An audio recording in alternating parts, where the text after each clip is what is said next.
Hello, my name is Marcus. I'm the compiler of a collection of therapy quotes entitled 1001 Windmills of the Mind. A collection of quotes taken from what's often called the psychodynamic or the psychoanalytic perspective, which long ago, as I understand it, was referred to by some as philosophical medicine or narrative medicine, helping one to be their own story doctor, helping one to fix their story.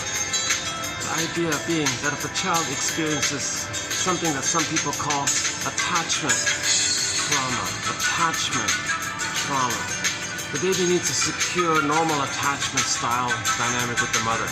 But if it's convoluted and painful in what's often referred to as an insecure attachment style, that means the child gives himself up for the connection and then goes through life feeling afraid to have his golden ball, feeling afraid to know his true self, feeling afraid of individuation. If the child's afraid to have his individuation, that means a lot of the capacities, the normal capacities, the quote-unquote more human side of being human is undeveloped or unmerged or submerged kind of thing. The psychoanalytic tradition, in whatever form it takes throughout history, is this area of let's make things conscious, provide symbols, make us aware of ourselves. And then that awareness of ourselves, it's like giving us a certain level of safety to admit and accept what happened.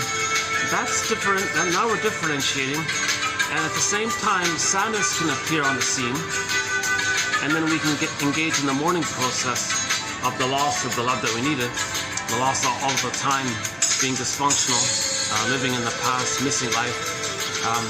Then when we go through that kind of mourning process, then joy can enter back and drive the console. Okay? So in the Disney film Inside Out, joy and sadness were zooped away. And so we want to get, first we got to get sadness back, because that's the truth. When there's grief, we got to admit it. So we need sadness there. But sadness needs a floor. That's called differentiation. So differentiation can take place when we have some kind of self-consciousness for ourselves. Then we're differentiated. Then with that differentiation, sadness can appear. With that ground, then the normal state of affairs can kick back in for a person where joy runs the console. Joy runs the console. And like the name of the song you're hearing in the background, then we can enjoy the splendor of the mountain, the name of the song here. So if we can't really enjoy the splendor of the mountain, and we notice it, we go, yeah, whatever, that means there's trauma. We're going through the motions of life, we're sleepwalking through life, in a bit of a trance in life. So that's the issue. If the child does experience attachment trauma, sometimes called relational trauma, interpersonal trauma, okay, there's a pain so utter, it swallows substance up. This golden ball goes down the well, repressed into the unconscious. And then the person goes in a swoon. That's the endorphins, the numbing over feeling. And then the person has the deep memory that to have their feelings and their individuation, it's based on the memory, they don't want to feel that again. So they're kind of stuck with that deep existential conclusion that they make about themselves and others. And then the person feels like they're sleepwalking through life, going through the motions of life. At midlife, people say, I feel like I'm living the provisional life. When does life begin? I feel like my life is on hold. I feel like I'm living the unlived life. I feel something inside's kind of stuck, frozen, petrified, turned to stone even. Velveteen Rabbit story. The story's about the rabbit says, I want to be real. So the reader of the story might relate to this idea that they want to feel real through projection. Similar to the story about the carpenter guy who takes a block of wood and carves out this little boy, and the story is about him praying for the boy to come to life.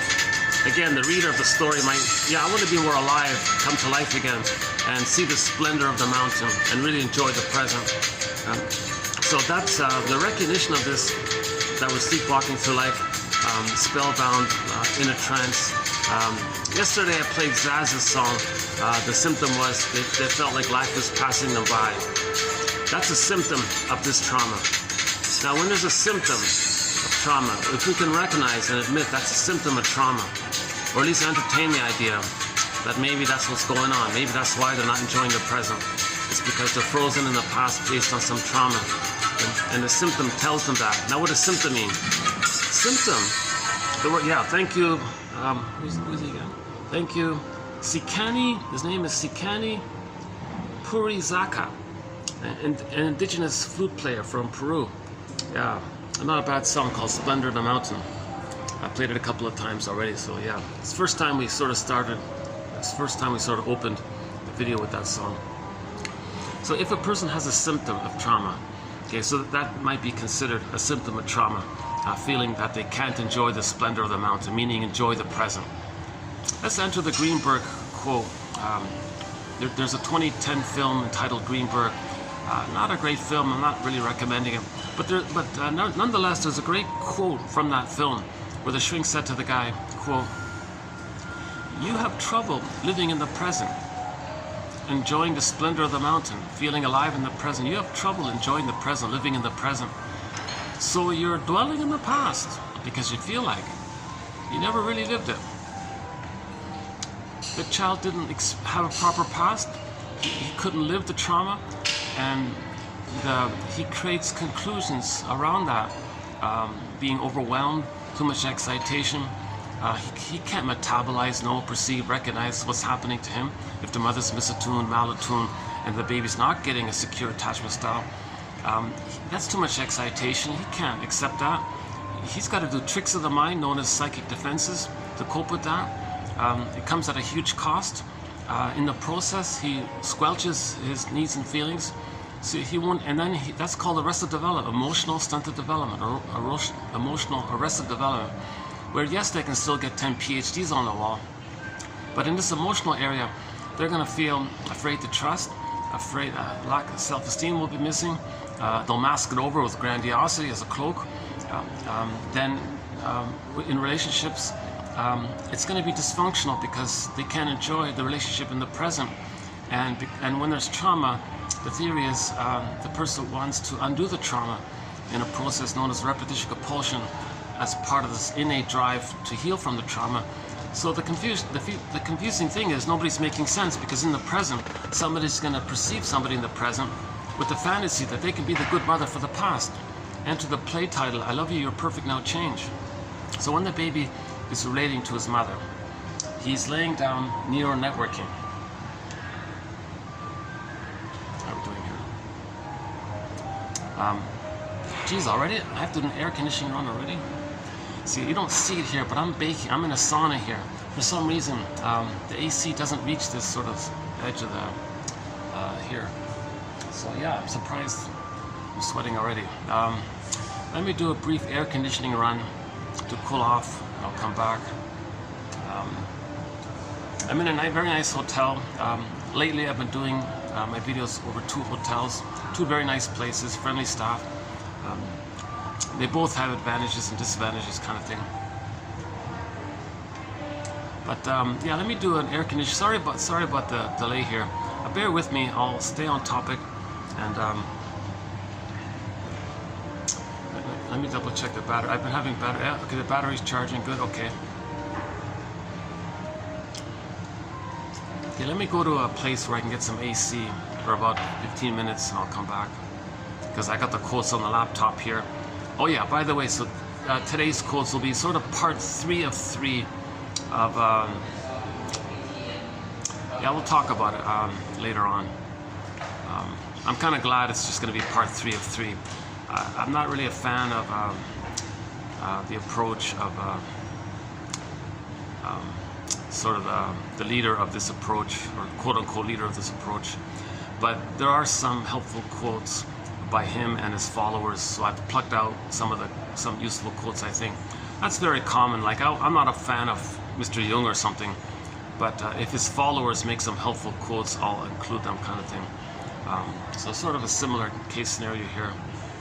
But let me cool off here. Hold on a second. Yikes.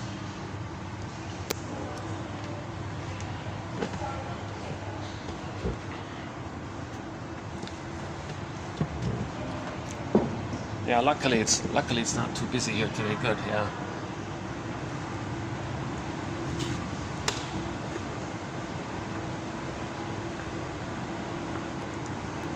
Actually, you know what? In last time, Last time it was okay. You know what I'll do? Maybe I'll just move a chair over there. Hold on a sec.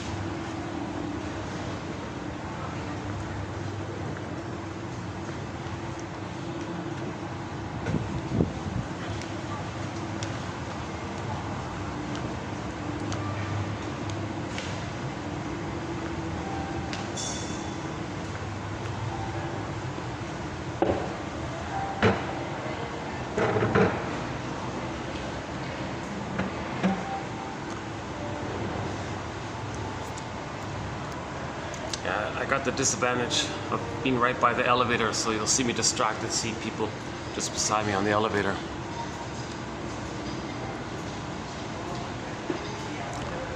But yeah, I got a little bit of AC from here, so let me cool off. Yeah, sorry to tell you about that.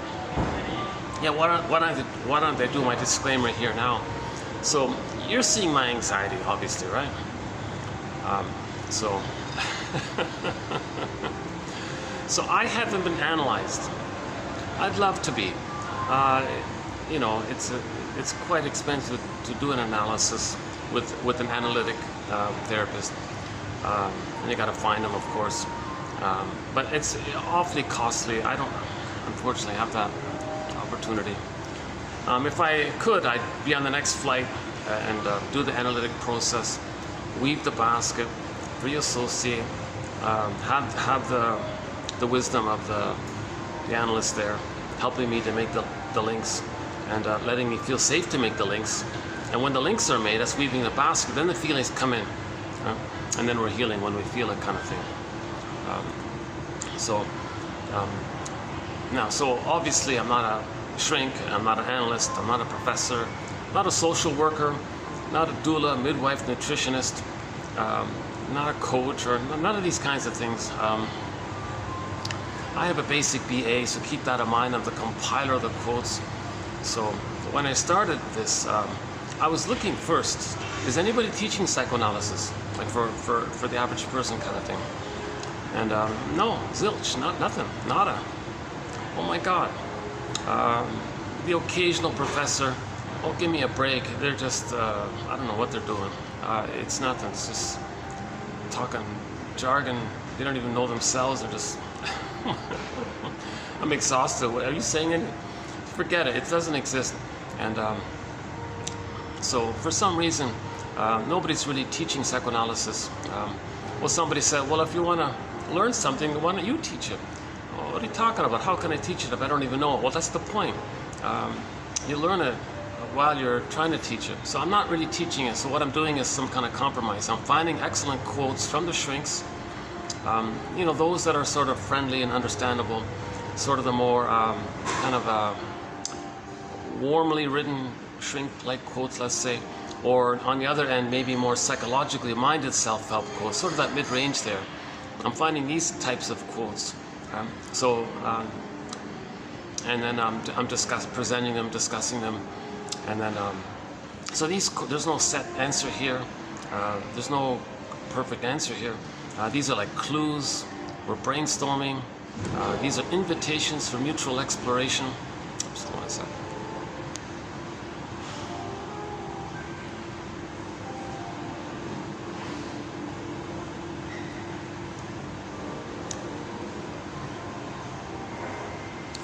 Yeah, when someone goes up the elevator and they're staring right down at me, I'm tempted to. a little surprising sometimes. But I gotta cool off. This is the best place to cool off because I could try the 6th floor actually.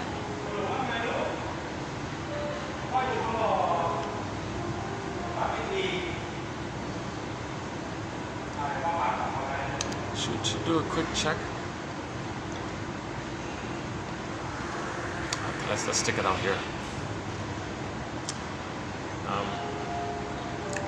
Yeah, so my disclaimer again, I'm not a shrink, I'm not a professor, keep that in mind.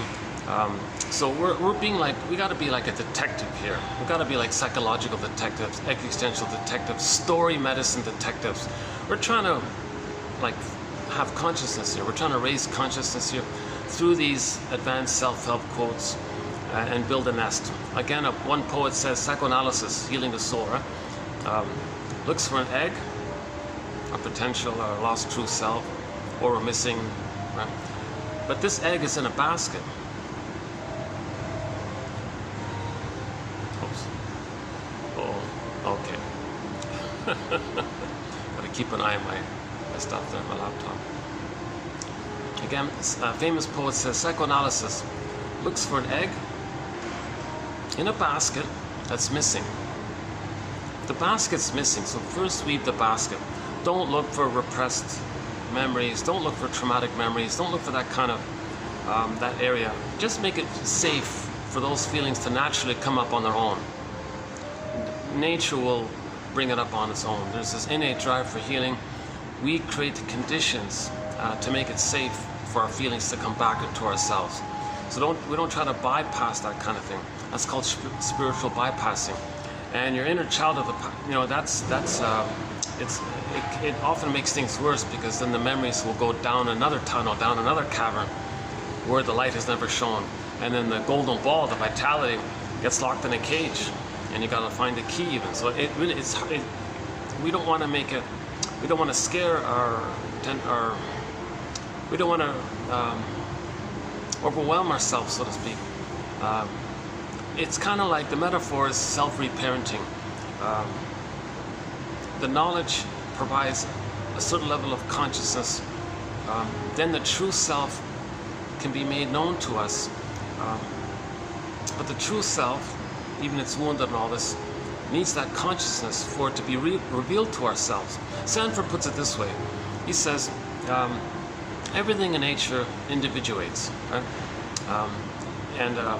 It becomes what it's designed and meant to be, kind of thing, right? And the Great Spirit likes it so that everything's like a little unique. Even the leaves on a stem, every leaf is a little unique. And we love animals because the animal becomes what they're meant to be. The giraffe becomes a giraffe, you know. So it's unique like that. And no two giraffes are alike, right? So everything individuates, right? The thing with humans is we have a consciousness. We have a consciousness. And our uniqueness needs the consciousness for it to be expressed through. We need awareness of our uniqueness, our sense of self, our feeling self, our ontological self, our feel for I amness. That kind of consciousness, through that consciousness, that's the ego. We need that kind of conscious ego of what's unique about ourselves. And through that consciousness, we can express our true self. So that's the difference between humans and everybody, or everything else, right? We're the only ones with a consciousness. So everything becomes what they're meant to be. But for humans to become what each person is meant to be, i.e. individuated, right? Or having their true self, having their golden ball, the psychological birth, I'm okay, you're okay, sort of a normal development. What normally takes place when the child is loved, then they know their interests, that kind of thing, right? So that's the issue. We're Homo traumicus. 10,000 years ago, Homo sapiens babies were loved for almost 200,000 years, or whatever it is.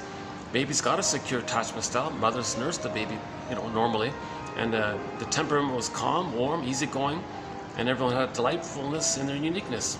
And there was a kind of a play, celebratory quality even. Temperament was warm, calm, affectionate, caring. I'm okay, you're okay. There was no greed and envy and schadenfreude and cynicism and chips on shoulders and grievance collecting, injustice collecting, and you know, these kind of angry outcomes, you know, because all babies were loved. Theory is about 10,000 years ago, there was a mismanagement of ourselves and the reactivity around it. And so a whole question mark about this. We've discussed it in previous videos. I won't maybe do it here. But I think 2 videos ago I did it, yeah. Actually in the longest video, yeah, that one there. Is that right? In a recent video I sort of did that thread about the transition of when us Homo sapiens became Homo traumicus. One guy calls it Homo economicus, or Homo short-sellicus, meaning Homo traumicus. So we became traumatized versions of ourselves roughly 10,000 years ago with the mismanagement of our elevated serotonin by our discoveries, and we didn't know how to manage it. And there's a whole theory about that. But in nature, when something's wounded, we're trying to heal. So once we transition into a traumatized version of ourselves, let's just call it Homo traumicus, then the storytellers came on the scene and started telling stories through the oral tradition. There are all these stories all around the world, same types of stories, same motifs, same patterns, same stories. The psychological underpinning of all the stories are the same. If you take myths, fairy tales, religious stories, and if somebody reports a dream or a vision they had when they're sleeping, or some kind of something from their unconscious came to their conscious, if you report anything from the primary process world, anything from the unconscious world, and it's pictorial and all this, and put it into some kind of story form, whatever story form that takes, it's the same patterns. In other words, myths, fairy tales, religious stories, according to Sanford, and dream interpretation, they're all metaphors or pictures to describe or depict or let us know or make conscious our traumatized psyche. So myths and fairy tales are psychological mirrors for our traumatized psyche. Goddess and demon, come on, the mother's one person, not a goddess or demon. But the child kind of imagines that to cope with the situation. Baby's nursing, mother's not doing it right, baby's enraged. He can't know that rage. He says the mother's enraged. He projects it. Projection, something about ourselves we can't admit. It would cause too many stress hormones. So to not get those stress hormones, we trick ourselves to say the mother's enraged. Baby had like a basic need to kind of incorporate and take in the positive experience of the mother. Okay, no baby's greedy. He just had a basic need. But when his basic need's not getting met, he's getting angrier and angrier. He uses that anger and then finally rage with the fantasy to want to gobble in the breast, control the breast. He has this oral greed now. Okay, so that's also too much excitation for his little system. So again, he'll project that psychic sentiment within onto the mother as well. So he'll project his own now fantasies of oral greed because he wants to control the breast. If he's so enraged, maybe he thinks he can control the breast. How's he going to control the breast? Well, he's got to gobble it in or something. Possess it, own it, so he can control it. The baby needs like a stable, secure love with the mother. So he's just so chaotic and rage like this, right? So but that's again, so he'll project those traits of his oral greed and his rage about it onto the image of the mother. Now the mother's the giantess in the nursery. So now the baby's creating image of his mother as a devouring monster that wants to eat him. So the witch won't eat me. And Hansel and Gretel, the witch wants to eat the children. In the Odyssey, the Cyclops eats the people. These kinds of, in a myth or fairy tale, any kind of frightening, scary, monster-like character that's devouring and hungry and rage wants to gobble in the people. Even Wizard of Oz, the witch wants to, take in Dorothy or whatever. We don't see the full story, right? Control Dorothy, But that's not real. That's the image of the projected traits of the baby. The mother's not a monster that wants to eat the baby, but the baby creates an image like that to cope with the case scenario that if he were to accept his true feelings, he'd get too many stress hormones and he couldn't use it. His body would go kaput or something. Like on a car, you got one brake, on the gas pedal, another on the one on the brake, one on the gas. The engine might go. The child's in a kind of state like that, in its physiology. So if he tricks his brain to say, "Don't worry, mammalian part of the brain." Let me back up a sec here. I'm jumping. There's so much good material. I find myself like skipping along, like when you skip a rock on the lake or something. I feel like I'm, and then I go back to try to fill it in, kind of thing. Why do I do that? Why there's a certain eagerness in me to get this material out, and I feel like that's part of my anxiety, right? My impatience. Yeah. So why am I so impatient? I'm excited. I want to share it. I really feel this need for raising consciousness, and I want to do my little part to raise consciousness.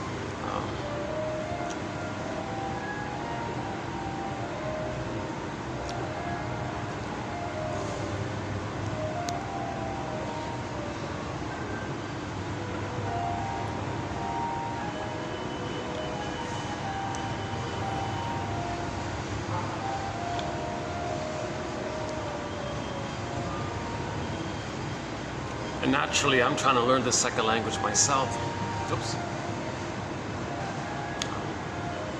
Okay, maybe I'll move after all. Hold on a second. Let me cool off some more. Hold on a sec.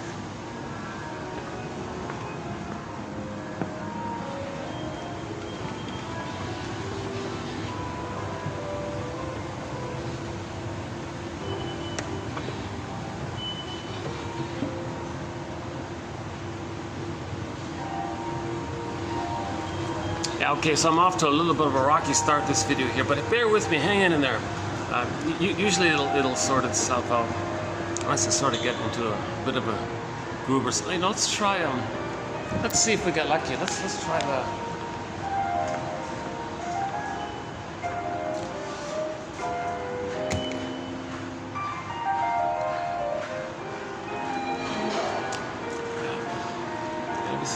I just want to get more fully cooled off before I go back to the sauna.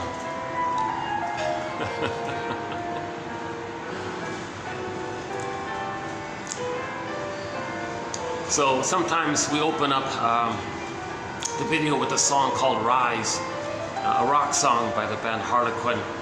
Just a general idea that we want our consciousness to rise. And he says things in there that, yeah, we got to step outside our comfort zone, raise consciousness. And he says things like, you know, if your friend is envious or, you know, that's something wrong. That's a sign of trauma. Let's see. So we're posting this in the year 2023.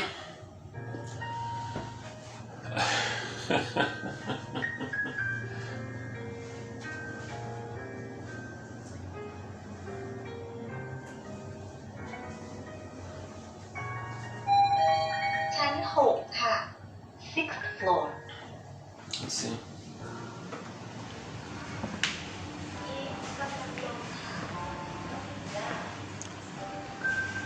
See, I can't use that area, so let's try this.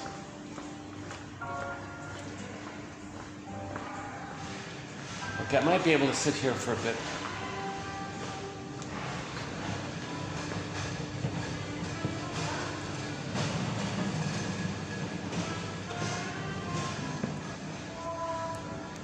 Let's just try this for a bit, yeah. So no matter where I sit, there's always going to be staff or traffic going on. It's always tough to do here. But I'm starting to like this hotel. It's a very spiffy. It's a extremely squeaky clean, spiffy hotel. It's really kind of refreshing and all this. Very, very shiny and clean. Wherever you go, right? Lots of high seat, lots of floor-to-ceiling windows and all this. It's a nice hotel.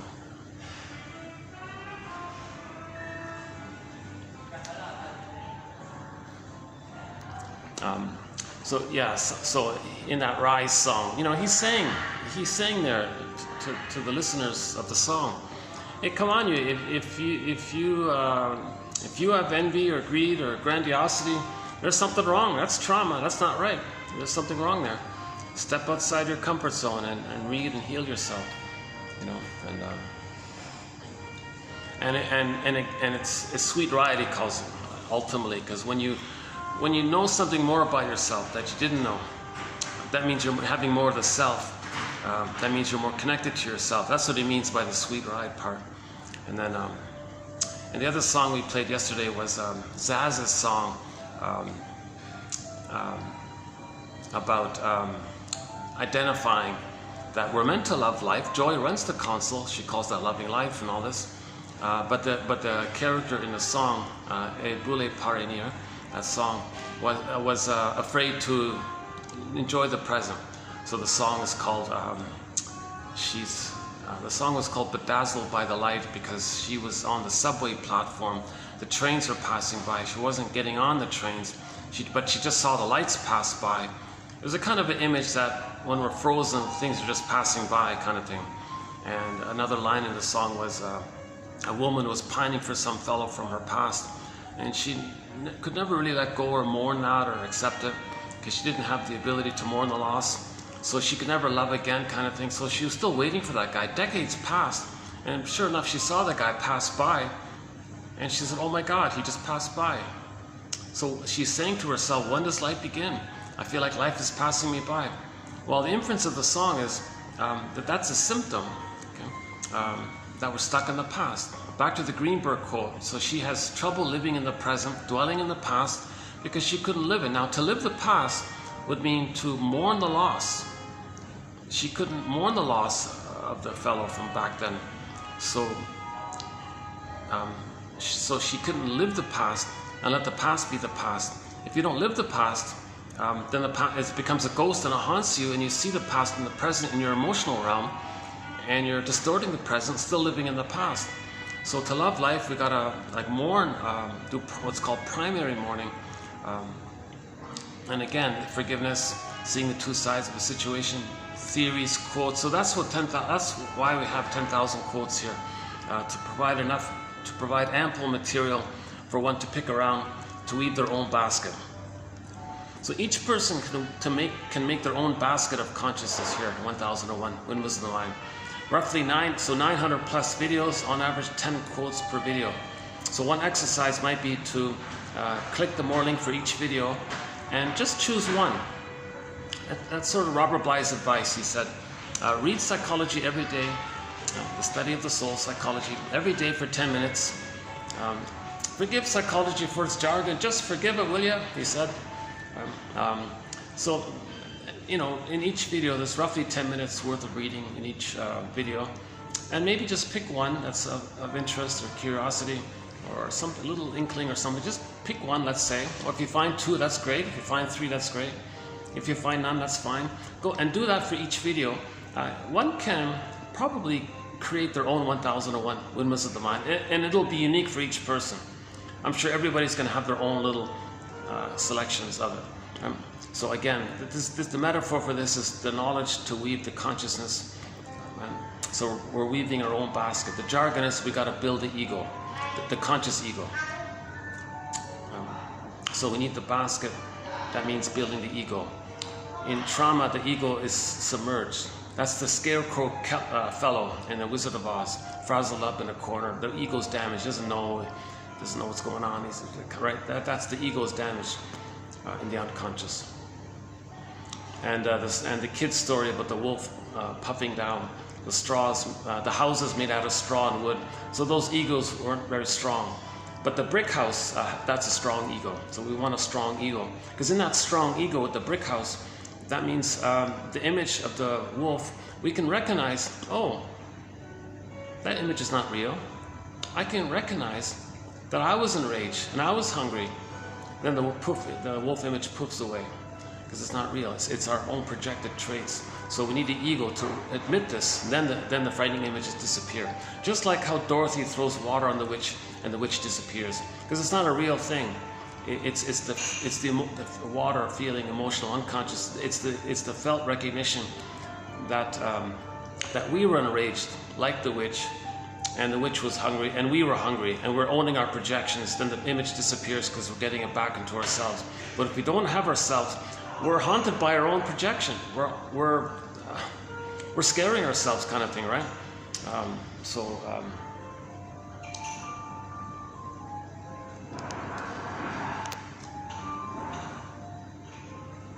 Yeah, I guess I'm starting to feel a small attachment to this hotel. Yeah, these two hotels, yeah. Okay, let's see how it goes, yeah. That's the first time they closed the door over there. Yes, what I'm talking about, that leads to the outdoor pool. And for some reason, the doors are always open and the AC is gone because of it.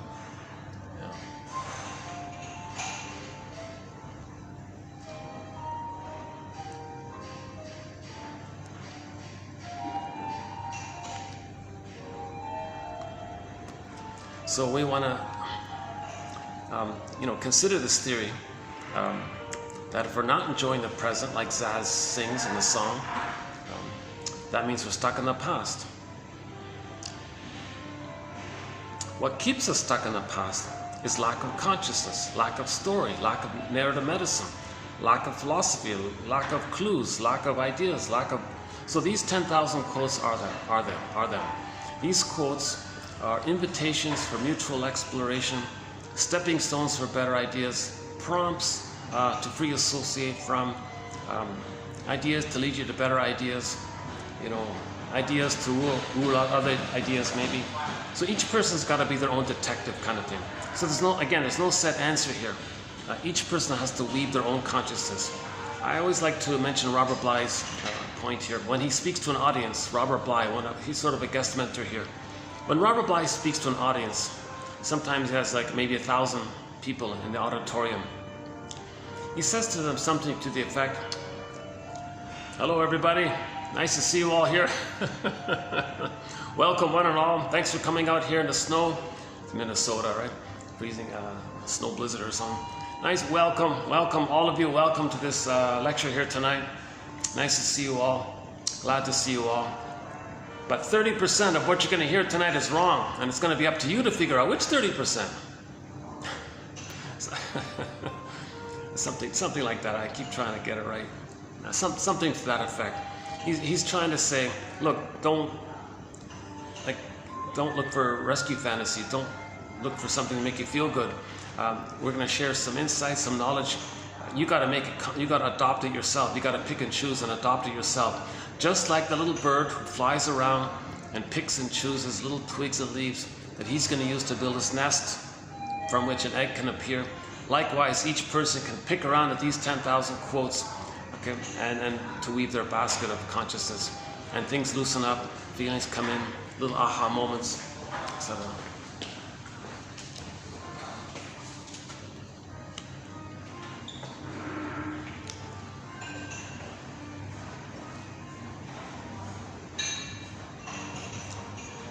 None of the doors in this place close properly. Hold on a second. Oh, he'll close the door. Okay, hold on a second. Next guy coming. Do it. Oh no, he didn't do it either. Hold on a second.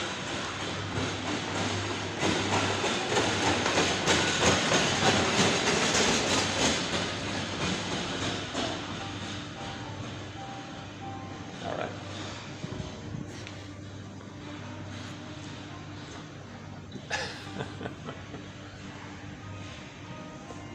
Oh, it's swinging open. Oh, I see. You need some kind of prop. You need something to ledge it, a wedge or something.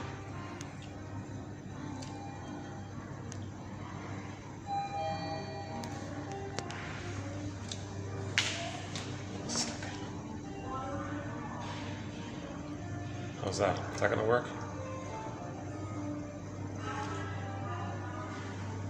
All right, never mind.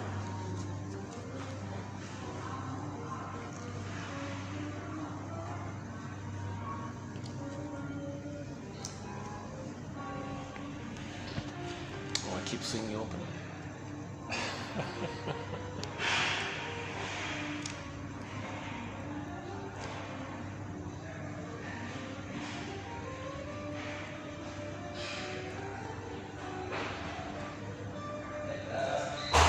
So we survey, so the 10,000 quotes here in this collection is like a survey of the psychoanalytic perspective, you know.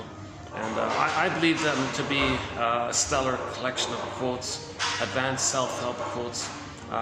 As mentioned before, they're sort of in the mid-range there.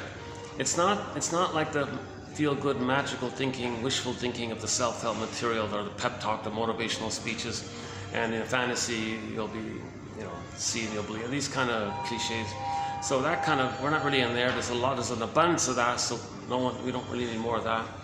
And again, on the other extreme, we don't have the quibbles of the shrinks, our red herrings about debating some, and they're just caught in their little worlds or something.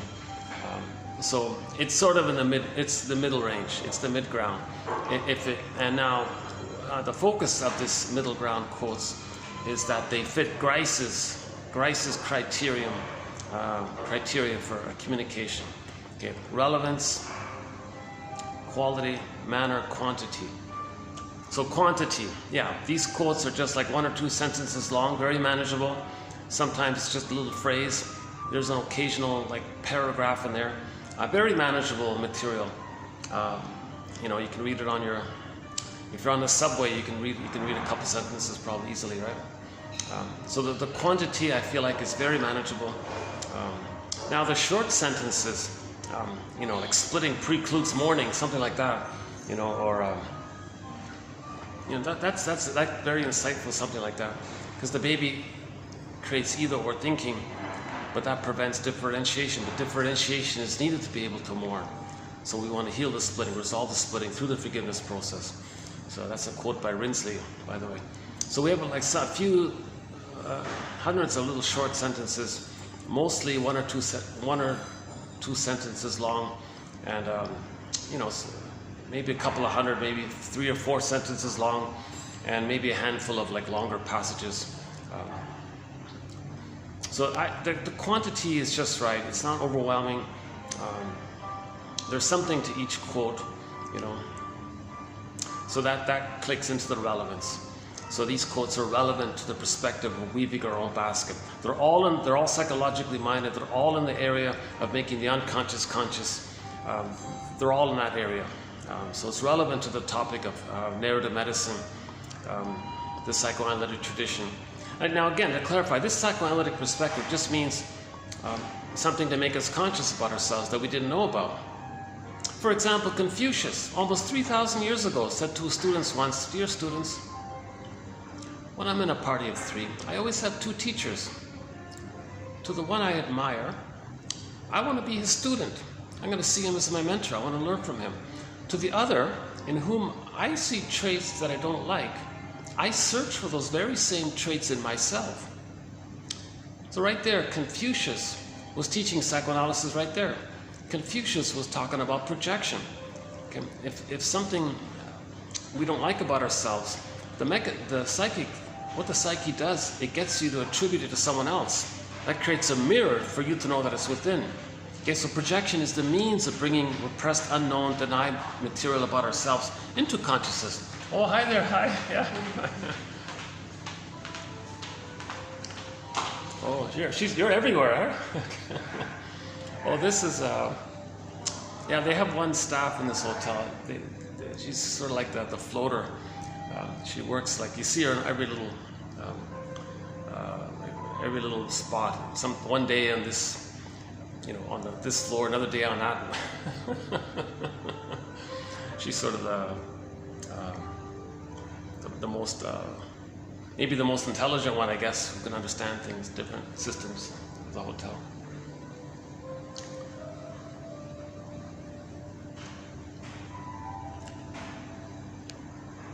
Yeah, oh yeah, she didn't want to be on camera, I noticed. Yeah, so she kind of just walked by. That's okay.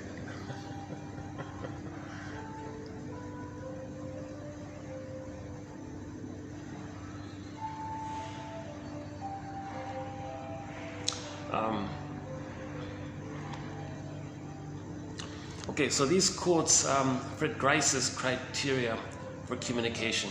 That's what I really like about these quotes. Okay, so the quantity, the relevance, it's all relevant to the topic of making us conscious. Now again, this psychoanalytic perspective, you know, started a long time ago, like from philosophers like Confucius and Lao Tzu and all these guys.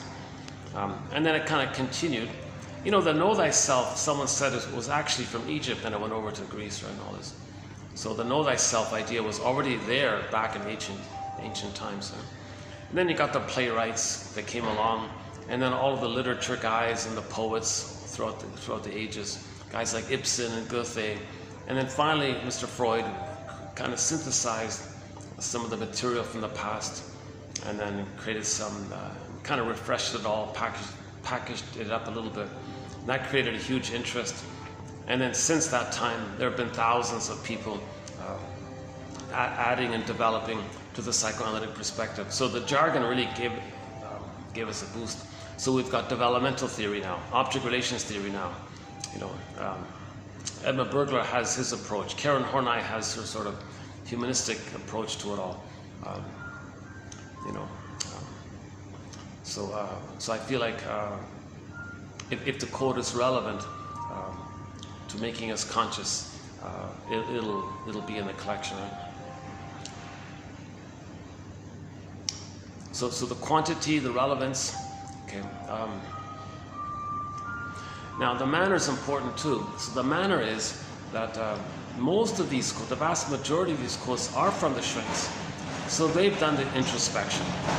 They've analyzed, they interpreted their dreams and all this. So they've had help interpreting their dreams. So they're familiar with their defense mechanisms, their patterns, noticing their patterns. So it's very empathetic. So I'm choosing quotes that are kind of empathetic, gives us recognition. Okay.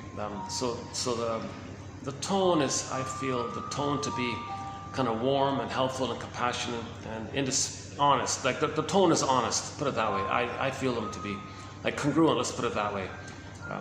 That's why I'm going to be very limited with Mr. Bowen's quotes. So actually, today is actually a few quotes from a guy I'm not a fan of. So I kept the inclusion of his material. I'm keeping it to a minimum because I feel like he's not really in the area of the manner. I feel like his manner's off. He's doing duplicity. He's doing doublethink. He's playing. He's hedging and playing. He's got a deeper issue. His colleagues call him Mr. Secretive. You know, he's got some kind of disturbed. There's something going on with him. So I'm keeping he's popular. A lot of people follow him, and I want to like make a note of it, kind of thing. So so we won't have too many quotes from Mr. Bowman. Although a lot of people are drawn to him, he's sort of like a self-help guru kind of guy. He just took some basic ideas, repackaged it, and then had the resources to had the support and resources to kind of be the so-called controlled opposition to control people's attention in a certain way.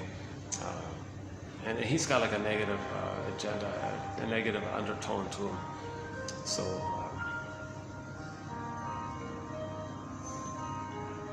Very grandiose character, very pompous character,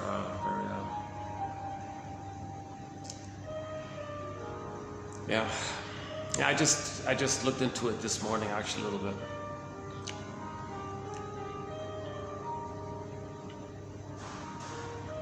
So okay, but anyways, I'll pick a few quotes from him just to kind of be inclusive, and I don't want to have like either or thinking. There is some value to some of the things he's saying, but you got to keep it in the right dosage, like not like think it's the main answer. It's just like a piece of the puzzle. It's not like, but he's trying to take like a little trivial thing and say it's the big thing, those kinds of things. I guess I've cooled off. Yeah, I guess I can go back down.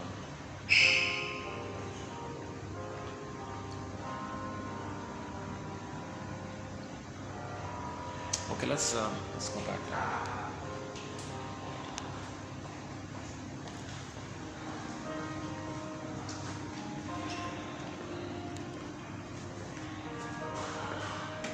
I don't want to get in people's way here. That's part of it.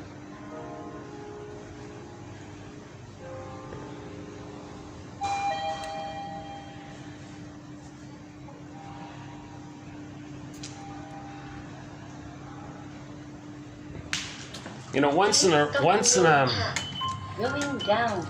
rare blue moon, I might be able to use a section of the events, the lobby portion of the events area. If there's no event, let's see. Oh no, yeah. Oh yeah, there's something going on. Yeah. See, there's an event here. Yeah. Oh yeah.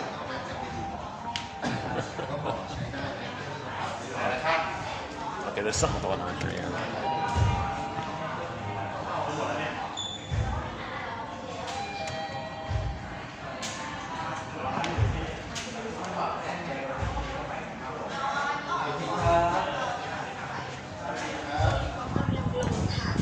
Going down.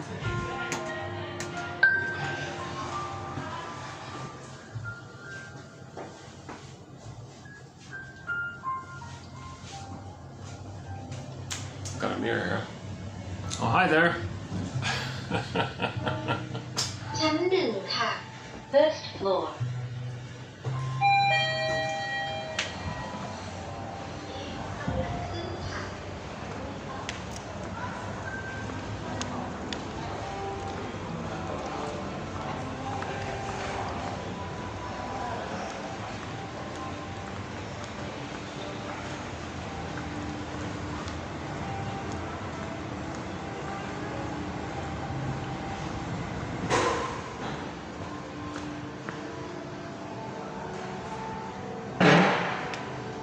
Working. Okay, I can go back here for a bit.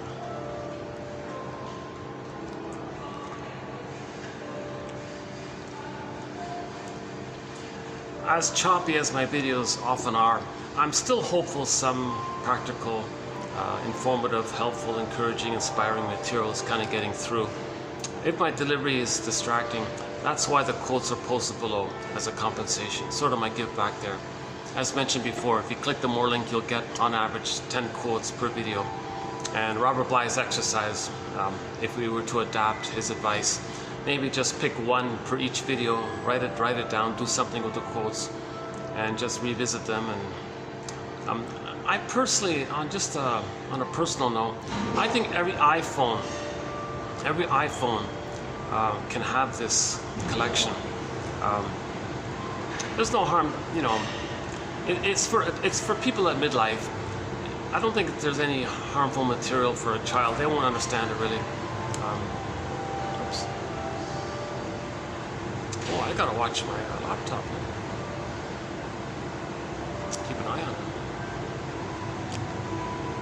Okay, it's an older laptop, but still. Someone will be very disappointed if they.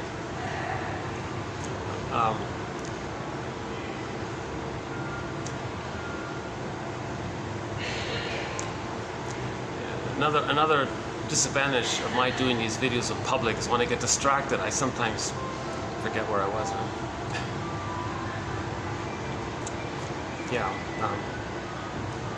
Yeah, so Robert Bly's advice to pick, one quote, write it down, do something with it, and revisit it.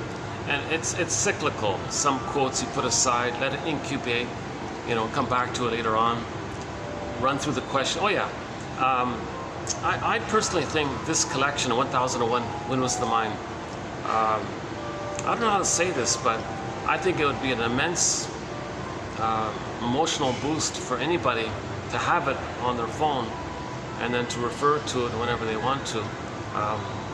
Because if you read 10 quotes, I think you'll find one that offers some empathy, some recognition, some aha, some inspiration, you'll feel lighter, you'll feel a little better, kind of thing. So one can have that as a constant presence, right? And since it is for adults, maybe put some kind of, for adults only message or something. I imagine if a kid, so he'd be confused. What? Hey mother, is it true you used me to comfort you when I was a baby? Did you?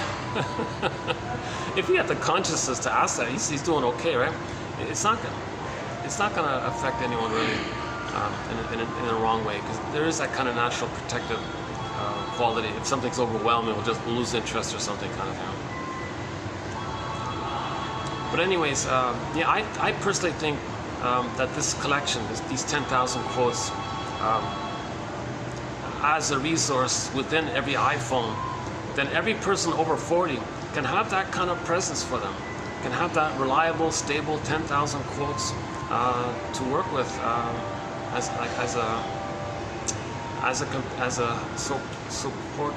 a supporting companionship or something. I refer to the collection myself and I go, oh my God, these are great quotes.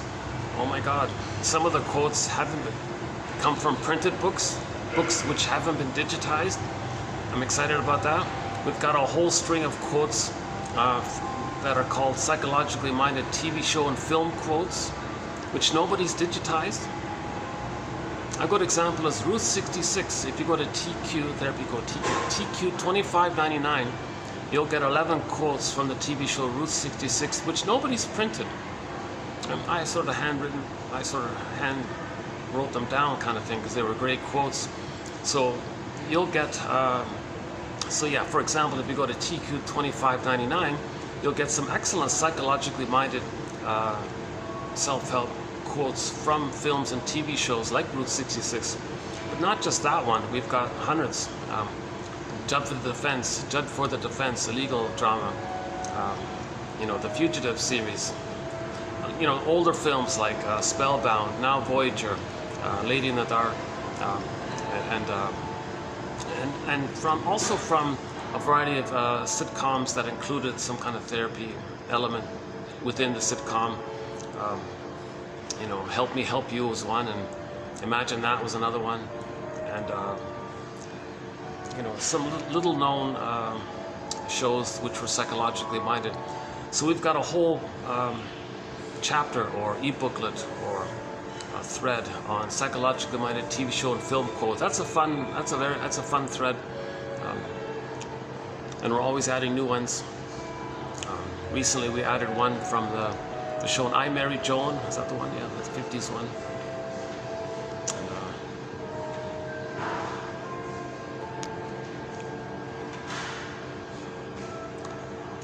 Yeah, we talked about, a recent one was That Uncertain Feeling, another classic show from the 30s or 40s. That Uncertain Feeling, It's about a young lady who was always pretending to be happy, but underneath she was kind of sad. But she didn't know it, like she wasn't aware that this was going on. And she was praised for being the cheerful one and all this. And then I played the song by heart, Dreamboat Annie. Magazine faces, painted, sad faces, painted over with magazine smiles. So she was a bit like that, right? And then, but she was living like that, unaware. Then she got a physical symptom, like a psychosomatic symptom. An emotional, psychological. She was denying something about herself, and it came into the body. So she paid the piper. That phrase means pay attention to unconscious processes. So, another film, the Pied Piper story, the 57 film. Yeah, we have quotes from that one as well.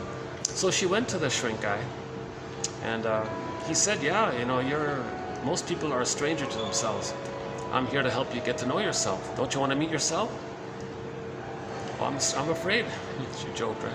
So she wanted to get to know herself, her inner life, her unconscious life, her repressed life, her denied life. Okay, the one who walks with her, who's not like her, who is her. Someone's living her life and she knows nothing about her. Get to know this person. So this is the motif of the double. So in literature, there's a thing called the motif of the double, where the author has a protagonist in the story, but that protagonist is unaware of himself, something about himself. So the literature guy creates another character, like a metaphysical story, like fantasy metaphysical story. He'll create another guy to represent and embody the first person's denied self. Let another character express it. So the first person is meant to befriend the double self, so he can get to know himself, because the double self is him. Okay, so that's a motif in literature called the double, the secret self, the second self, the unconscious self, the shadow self, and so on. Different ways to talk about it. Berger sometimes calls it the puppet master, because all the energy in there, it's going to drive things and make you do things, like the iceberg metaphor. And all the life force is attached to the double self. All the life force is stuck in the old memories of the old trauma, hence all the energy and all the motivation is in there, and it's getting us to be like a puppet to do what the unconscious self wants. Now, the unconscious self wants the conscious self to be conscious of the unconscious. So in that story, that uncertain feeling, I forgot the actress's name. I guess she was famous in the day, the 30s or whatever it was. Not a well-known famous film, but it's okay. It's just barely watchable. It's kind of you're on the edge there. But But after she met the shrink, she bumped into some tortured artist kind of guy. This suffering, brooding, he's intelligent, but he's an artist, he's creative, but he's sad. So that artist guy, so in the metaphysical imagining, was her double self, was a symbol to represent her unknown self, her depressed self, her creative self, her painful self. And that guy was openly expressing it. So she said, oh, okay, I think I know what to do here. I'm going to befriend this character, get to know this character, and have like a dialogue with him, spend some time with him. As she did, she felt more connected to herself through the dialogue with her double self, and then her psychosomatic symptom disappeared. If you deny yourself, that's psychic pain that goes into the body. Then she got the psychosomatic symptom. So if you don't deny yourself, that means you're accepting yourself. Right? And that's a natural flow. There's no inner stress. But if you're denying something, that's psychic pain, and you're denying it, okay, the mysterious leap between mind and body, or emotions and body, then the physical symptom appears. So physical symptoms are like a conversion of the emotional complication. The image is water converts to ice. Water converts to ice. So the woman's emotions that she's denying, her sadness and all this, it converted into a physical issue, like a physical manifestation from the emotional. So the invisible to the physical kind, water to ice image. So the physical symptom is an expression of it. It reveals that there's a conflict, but it hides it at the same time, and then it gives the person a kind of a distraction of the real issue, because then they can focus on the symptom. But she didn't just, medicate it away or something. She paid the piper. She wanted to know why that symptom was there. What emotion is she denying? You see? So because she looked inwardly to identify what causes the symptom went away. But some people would say, oh, you got a symptom. Oh, just do some thing to squelch the symptom.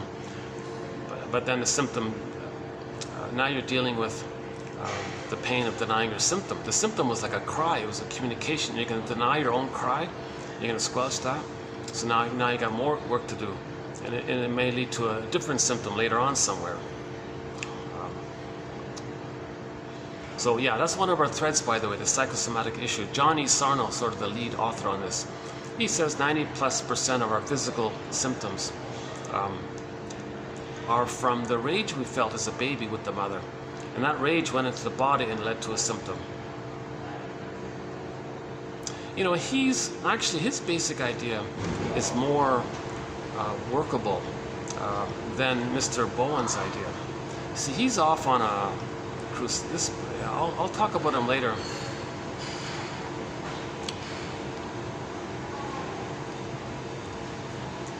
Yeah.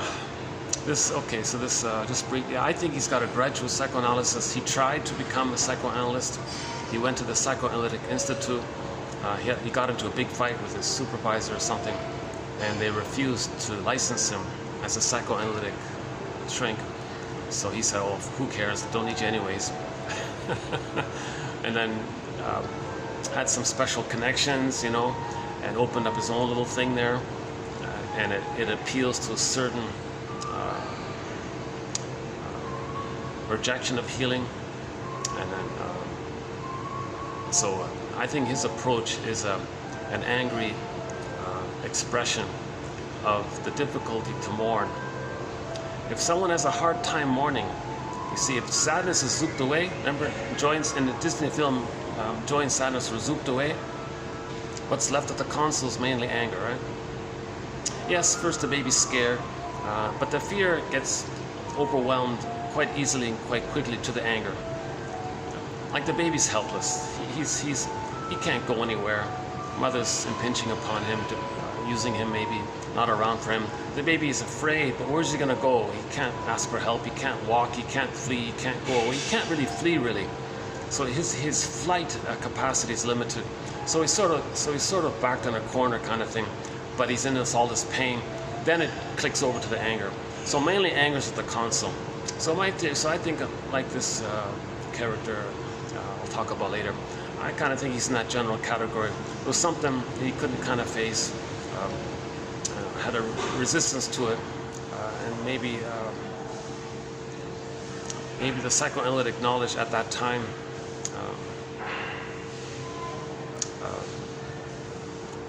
the ability to make interpretations about resistance to mourning, about resistance to building the egg. And as a resistance, a person may use knowledge as a defense mechanism. That's called intellectualization. So I think this guy I'll talk about later was deeply engaged in intellectualization, using ideas, all this, not to weave a basket, but to maintain the defense around the difficulty to mourn losses, and needing maybe more kind of confrontation of this, and maybe that was missing or something.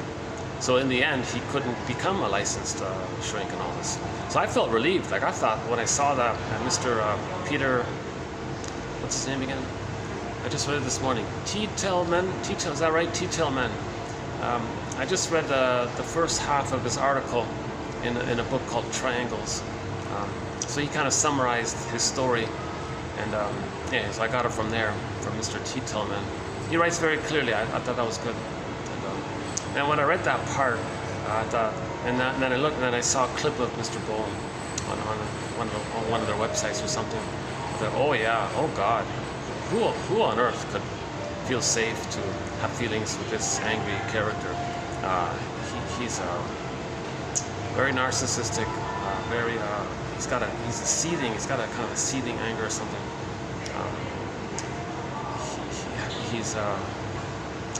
He's got a certain persuasive, aggressive kind of talk about him or something. He'll take 20 minutes to say something very simple, and he thinks he invented things. Like, for example, triangling. It's mainly gossip, right? Two people get together, there's some anxiety between them, so they gossip about a third. That's called triangulating. He thinks he invented that or something. He discovered it or something. He takes the mother complex, the traditional old idea from long ago that some mothers take comfort from the child and ignore the father, because if the mother and the father are not having a good relationship and there's anxiety between the mother and the father, then the mother will take her anxiety and use the child to comfort her. That engulfs the child in a negative symbiosis with her, but it soothes the mother. She shouldn't do that, but some mothers might do this. This leads to the mother complex. So there's the three of them, right? You got the aloof, distant father, and the mother's lonely. She uses the child, and he would say, "Oh, I discovered something. I discovered this pattern, this triangle pattern. I'm going to call it triangle." Well, give me a break. So he takes basic scapegoating. We know about scapegoating. The phenomenon of scapegoating has been around for thousands of years. He thinks he discovered this idea. Give me a break. So the child. So in that example, just given, the child was scapegoated. Oh, I invented this. I discovered it. I should get an award or something. So he's got a kind of a megalomania, kind of a grand. And I'm thinking maybe that's why he argued with the shrink, if he couldn't one-up the shrink or something, or then he'll go on a campaign to against psychoanalysis or something. And I notice a lot of his followers have a kind of a sociopath, kind of like a military sociopath. It seems to be a kind of a his approach appeals at who he is, and his attitude and his hate appeals to the others who also have a hard time accepting the loss of not getting mother's love, and the rage around that. Well, his little model there, his little approach is who he is in his little institute or whatever. It's kind of an outlet for your anger, and the appeal is you're going to include a few crumbs of truth. But the underlying issue is, see, he has a basic premise. He doesn't believe, he says psychoanalysis is, just frills, forget about it. let's look at. He says a very dark thing. I don't want to repeat him, but he thinks it's. He's cynical about consciousness, although he co-opts some of the terms, but he doesn't use it for what he's saying. He's an immense hypocrite, I think. So he's confusing because he'll co-opt some of the terms like projection and scapegoating and,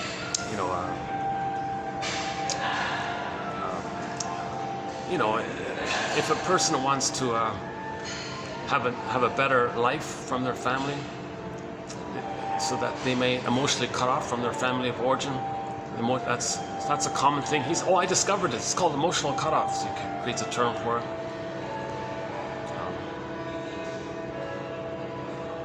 He does a lot of that. He'll take basic terms that we know already, invent new, confusing terms, and thinks he invented it. Like he believes, for example, let's see. Hang on a sec.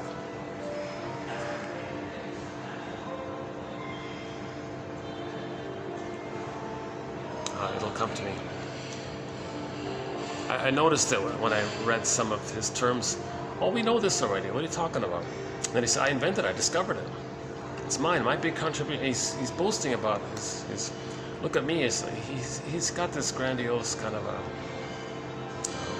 vision of himself. So that's a defense against the inability to mourn. Grandiosity, egocentricity is a defense mechanism. And the person's addicted to it, they're invested in it because of the pain around the loss of the love that was needed.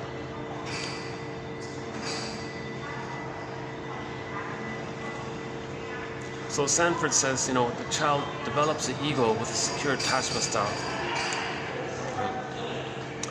Then they know their true self, they can express their true self, and all the feelings are there. Okay? Then it's I'm okay, you're okay. Now if that ego is damaged in trauma, a person regresses to the old belief that when they were in uterus, they thought it was all about them. That's called egocentricity, the glorified self, the idealized self, infantile megalomania, primary narcissism. Because the baby in the uterus thinks it's all about him, everything's for him, solipsism. So a person takes refuge in that. That's called egocentricity. So he would come from that egocentricity place, but co-opt the vocabulary of having an ego, but to feel the egocentricity. So another thing he would say is, I invented something. Differentiation of the self. No, that's been around. The quest to know ourselves has been around for ages. He thinks he discovered that we're trying to know ourselves. He creates a term called differentiation of the self. Give me a break. Margaret Mahler has a theory way before him about the separation individuation process. The child goes through a process where he's for the first 4 to 5 months he has like a continued mother-infant intimacy, like a oneness there, like an extended uterus, because babies come out too early, they need like an extended metaphorical womb. Then the baby hatches out of that fusion there, and he starts to know himself. At 18 months, the egocentricity dissipates, and he explores the environment, and then he individuates when he knows himself at the age of 3, the psychological birth at the age of 3. So that's normal development. Now, if there's too much trauma early on, you see, that's what we're trying to heal. And it seemed that maybe he was trying to heal it, so that's why he was drawn to psychoanalysis. But something, maybe just bad luck with which institute he was in, or and there was a lot of other social factors, it seems to be, and other agendas and other interests kind of were influencing things. So he was very secretive about it all. So he had a real grudge, I think.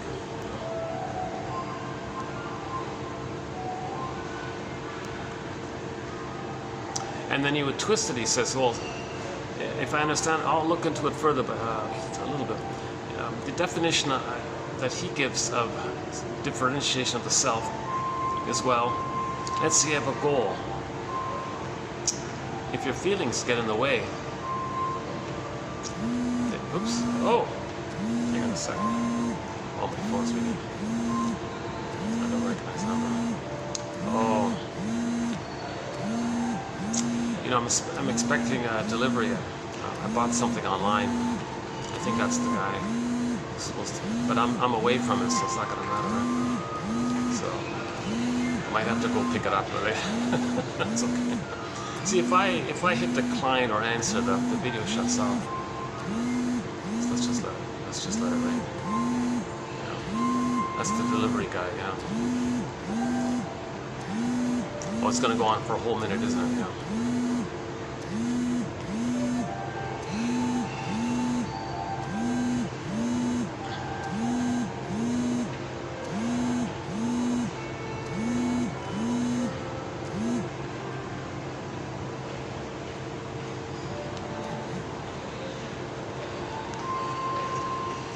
This is another choppy video. I feel awkward now because I really got off a little. This happened to me in the last video, actually. The same thing's happening again, where I'm impatiently going down a variety of little threads, and so let's kind of back up a little bit. Let's hold the horses here and back up a little bit.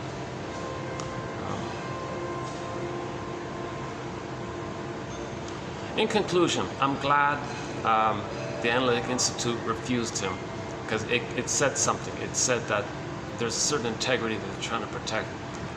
If they were pressured to let this guy divert psychoanalysis to like a biological, you know, like a pill area, like that area, to push it in that way, I'm glad they kind of held the line and said, no, you're not really you're not taking psychoanalysis in its true spirit.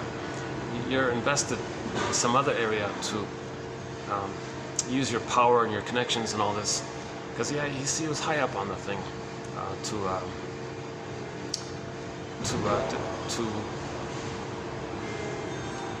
it's as if maybe if psychoanalysis can be further discredited, then there'll be more search in the so-called biological area to our problems, and not engage in weaving a basket.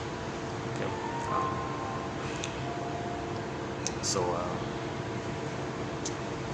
That's really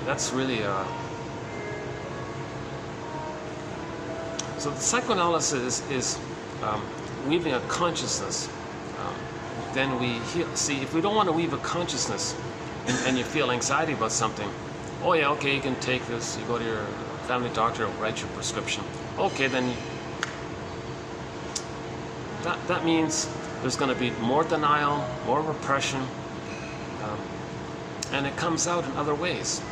It'll come out in projection. The frightening images that we're denying of our own unmet needs that we create, we'll then say others are threatening to not know of our own images.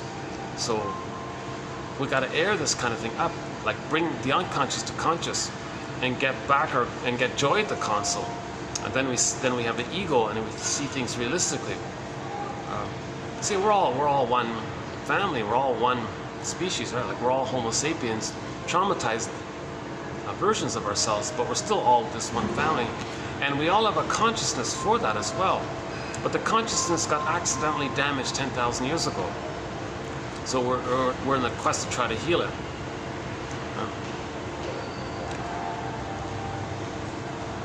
So someone like Mr. Bowen, I think, was so damaged, he wants to squelch the efforts to heal it. So thank God we've got people like Miriam Minerbo from Brazil keeping psychoanalysis alive.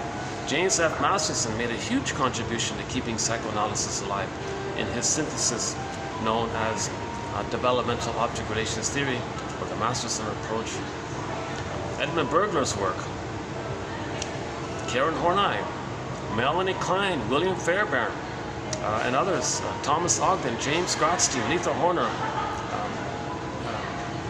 we've got Giovacchini, Hans-Jürgen Wirth. We've got a whole long list of analytic authors in our collection here. That's why I like 1001 Windows to the Mind. It's contributing to this nest, to the egg.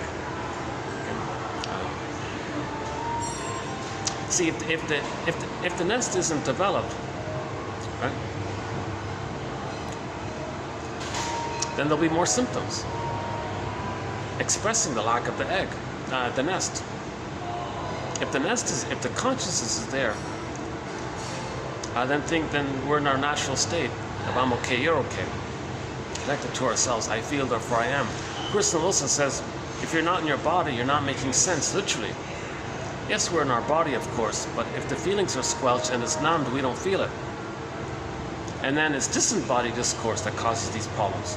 So the disembodied discourse is that in trauma, we still see the past in the present, distort the present to accommodate the emotional past, thinking we're still in the past, and in the past, once upon a time, the baby had a cry for love.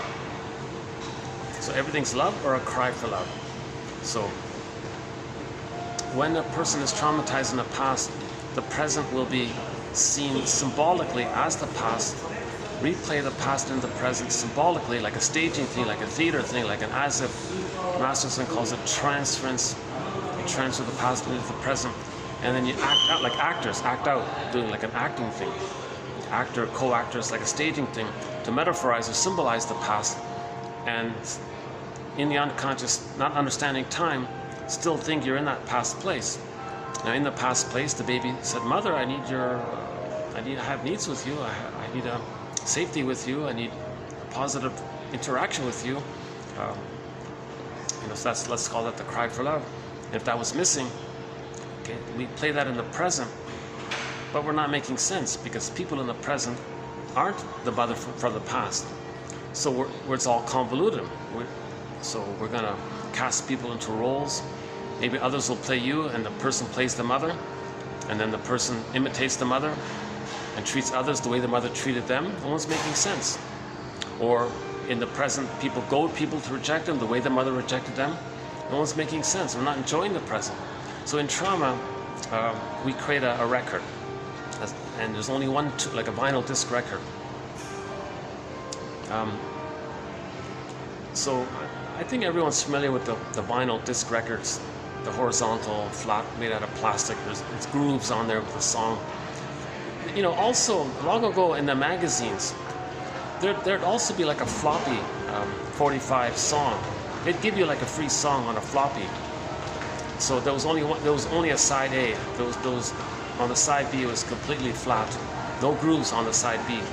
So on the side A, there was like just one song on the 45. So in trauma, we create like that. We create a floppy with one song on it. Or if it is a 45 on side B, it's the same song as is on side A. There's only one song, put it that way. The song is the cry for love. So meaning it's a metaphor that there's a relationship between the baby and the mother. Self-concept, having needs and feelings with the mother concept and the memory of it. And it was a cry for love, and it was pain. The pain clicks in the repetition compulsion to get out of that pain, to get a better past because there's no time. Okay, so we create a record. Okay. On the record is like a tune. Let's call it the cry for love. On the record it's the memory or tune of the baby crying for love, mother not available, miss a tune, malatune, for whatever reason, shames the child. The child felt shamed by her actions, so she was shamed by the child. So that there's a pain so utter, it's imprinted, it's a deep print, and he only has that one tune, really. Okay, it's repressed, it's inner conflict, it's repressed. Okay, this record is also sometimes called neurosis, making a person neurotic. Neurotic means the person's not going to enjoy the present, because in the present they're going to play that record. So Edmund Berger puts it this way: every neurotic is a music enthusiast, but he only has one record, this one record that we're now talking about. He carries this one record with him everywhere he goes, and every time he sees a record player, with never-ending fiery ardor, he says, he'll spin off that one tune, he'll play that record. Meaning, in the present, he'll do a theater thing to recreate, to restage that ongoing, timeless, infinite. No, baby doesn't understand time. There's no time. He's pained by the mother. ouch, but to repeat, but there's no time. Again, mother, ouch. And it's like a cycle like that. So in the present, he'll play the record. So the two main ways a person replays the record. Okay. One is called identification with the aggressor. That's the more disturbed one, the way more traumatic one. And the other one is the more benign one called direct. So let's do the more disturbed one first. When in the present, new situation, new people, new place, new conversation, new job, new whatever it is, okay, a new interaction with others, they're going to play the record in the present. Now, what's on the record? Mother shamed the baby. In the more severe trauma, when a person replays that record, reorchestrates that record, that scene in the present, like a theater thing, they don't want to do it directly. They don't want to just see others as the rejecting mother to be reminded of how the mother hurt them. When they replay that record, they do a more drastic thing. In a more severe trauma, the baby identifies with the aggressor. His painful self, he can't admit it anymore. He'll deny that he has like a true self, so ashamed and so on. He's got to see it outwardly. Projection means something about yourself you see outwardly. So he'll see his own wounded self onto others and say others are no good. So again, when the baby's traumatized, he'll reject his true self and take refuge in the egocentricity. So he'll search for that. He's identified with the aggressor because the baby must have an attachment to the mother. Okay. So the more abusive the mother is, the more the baby's going to be like her, to have her. He's got to imitate her. So when he plays the record, he'll do to others what the mother did to him on that record. That's him replaying the record. So in the present, he's going to replay how the mother shamed him. So, but he'll play the shaming mother who shamed him. But he rejects him now because he projected it out. It's too painful to have it with him. So he'll find a non-threatening substitute other to stand in, okay, for him, while he plays the shaming mother shaming him. So he'll shame himself at the same time see himself onto others. So he'll shame others, meaning him, and that's how he plays the record of how the mother shamed him. So this is called identification with the aggressor, or one of the stinger personality patterns. So all of the personality patterns that spring forth based on the more severe trauma before 18 months are the stinger personality patterns. Oh, it's ringing again. Oh, it's the same number, right? Well, I'm not at home, so there's no point. I'm not going to be able to sign for the thing anyways, right? It'll take me too long to get there. Why is he? So he's still there? Are you kidding?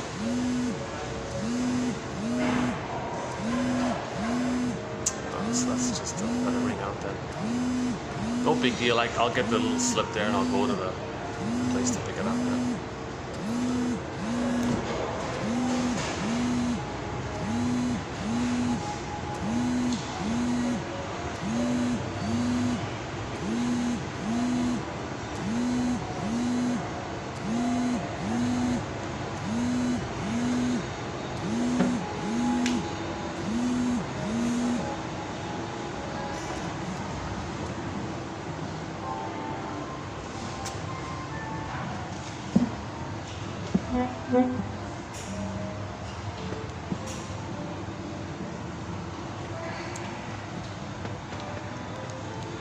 Why don't we take a little musical break here?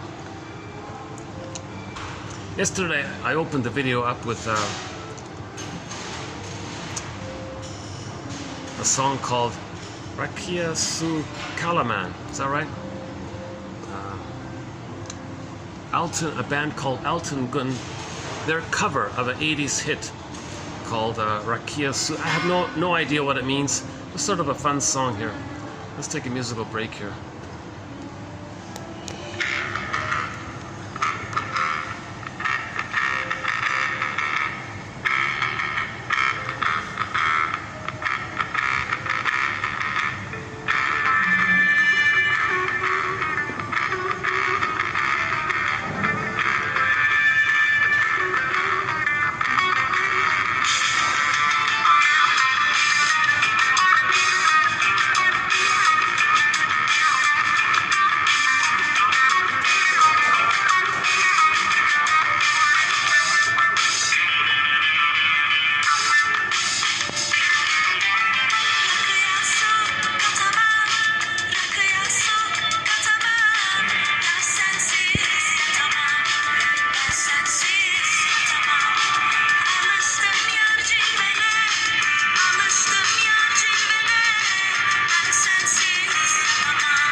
I was mentioning in an earlier video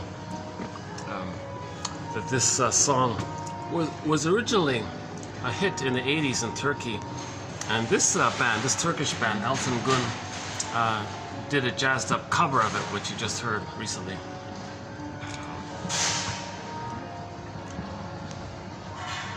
I'm trying to get songs from all around the world on our soundtrack. So yeah, I'm finding new songs from around the world, right? Yeah, I listen to the sounds of the global village. Sometimes they come up with some good songs, which will include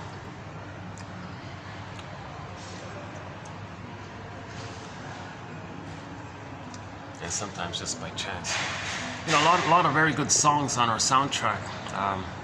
Unfortunately, YouTube is a copyright thing, so I can't play some of the best songs on our soundtrack. I'd love to play like Ziana Zain, her great hit Aku Panaman. That's one of the greatest songs, I think. As is Devrim Kaya's song called Humu Kusu. I can't play that one as well. Two top songs I can't play. The classic rock songs by Pavlov's Dog, Julia, Theme from Subway Sue, Episode, a couple of others. Can't play those ones. Even Barry White I can't play. Oh, speaking of Turkish music, there's a CD called Turkish Groove by the Putameo Company. 5 of the songs on that one CD is on our soundtrack, but none of them I can play. It's a pity, right? A lot of pop hits I can't play. That's a pity, but we do have the soundtrack of the songs listed. Yeah. The best, and even Barbara Lewis's English cover of Windmills of the Mind I can't play, but that's the best in my opinion, or my favorite. That's my favorite, at least, English cover of Windmills of the Mind, the one by Barbara Lewis. Our theme song to 1001, Windmills of the Mind, is the German cover of it by Ketchet Epstein. That's a great song. Some opera, a lot of songs by indigenous singers. Kayla Lynn Johnson sings Gentle Warrior, a Mi'kmaq singer. Another Mi'kmaq singer is Willie Dunn, a couple of his songs.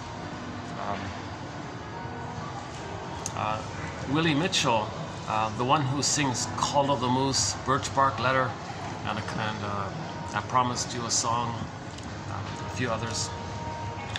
Willie Mitchell. Eli Sappi, her album Traveling Love, 4 of the songs on Traveling Love is on our soundtrack. The Love You Gave, The Earth Moved, that one, The Beat, and Lead Me On. Yeah, I think that's it. Plus another song of hers when she was the lead singer of a band called Taima, a song called So You Say, 4 or 5. Oh, Anne Schell from Switzerland. We've got about 7 of her songs on our soundtrack. Anne Schell, yeah, great singer, Anne Schell. Also from Switzerland, Jail, a couple of her songs when she was the lead singer of the Lunik band and as a soloist.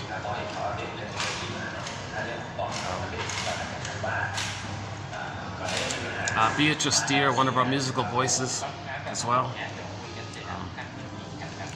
A band called Eastern Owl, they got a song called Child Protection, the other one called Indian Act, that one there. Oh, Robbie Romero, a song called Heartbeat, and a couple of his songs. The Cashton Band, Claude McKenzie, and Brian Andre.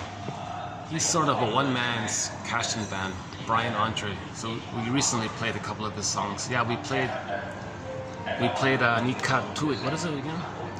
Recently we played Brian Andre. He sings in Inuktitut, his first language. Do I have it here? Nika Ui or something like that. It's in here somewhere. Lots of classic rock, yeah, 1 or 2 from Chilliwack. April Wine, a couple from there. Triumph, yeah. Gilmore and Rick Emmett. Oh yeah, speaking about triangles, yeah, I was thinking about that when he was talking about triangles. You see, the triangle issue is sometimes one is excluded, like two of them will be close and the third feels left out. So maybe that's why Triumph broke up, because Gil and Mike were the closer friends and Rick was sort of like the third newcomer or something. And he quit because he felt lonely or something.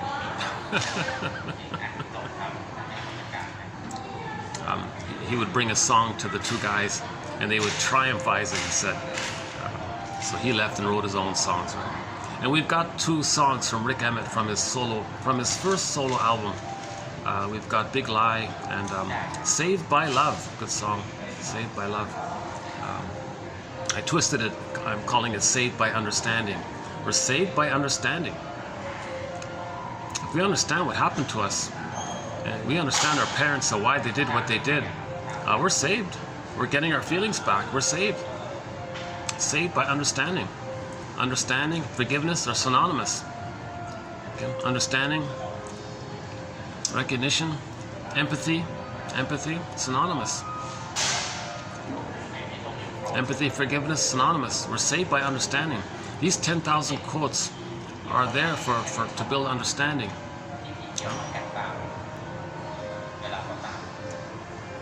Oh, Rick Sanchez, yeah, Rick Sanchez for sure.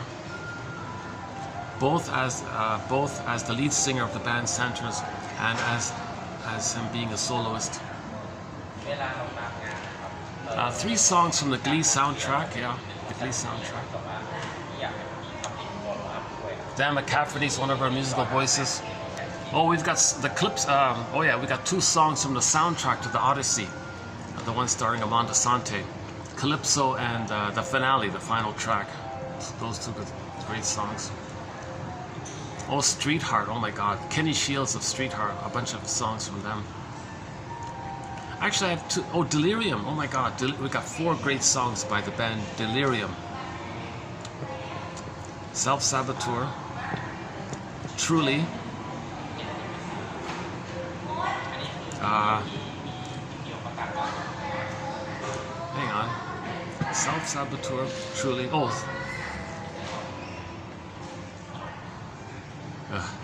okay, well those are 2, those are 2 of them.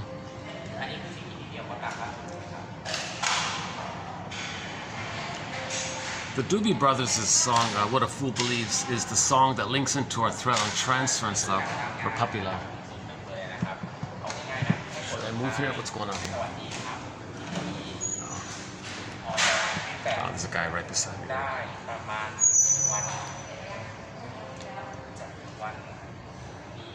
Okay, we'll talk about the soundtrack another time then. Maybe what I'll do is, let me go back to the other spot there for a while.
Going up ขออภัยชั้นที่ท่านเลือกไม่ได้อยู่ในพื้นที่ให้บริการค่ะ Sorry, floor selected is a restricted floor.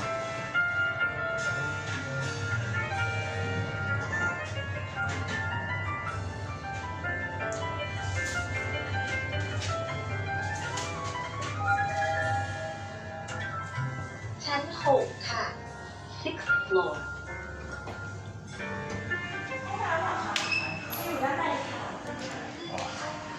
Open it again. Yeah, see the heat. All the AC's gone already.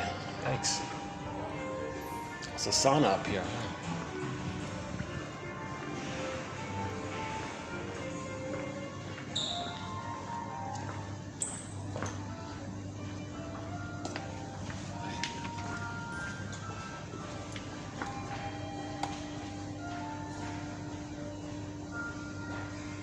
Okay. You need the right touch, huh? Keep it closed, huh? All right. Okay, let's spend some time here.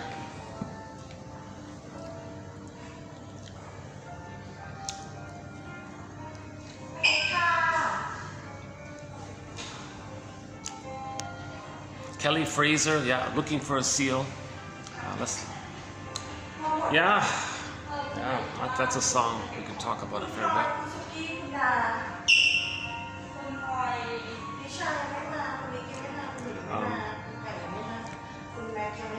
So let's maybe backtrack a little bit and finish up the idea about the record. Every neurotic is a music enthusiast.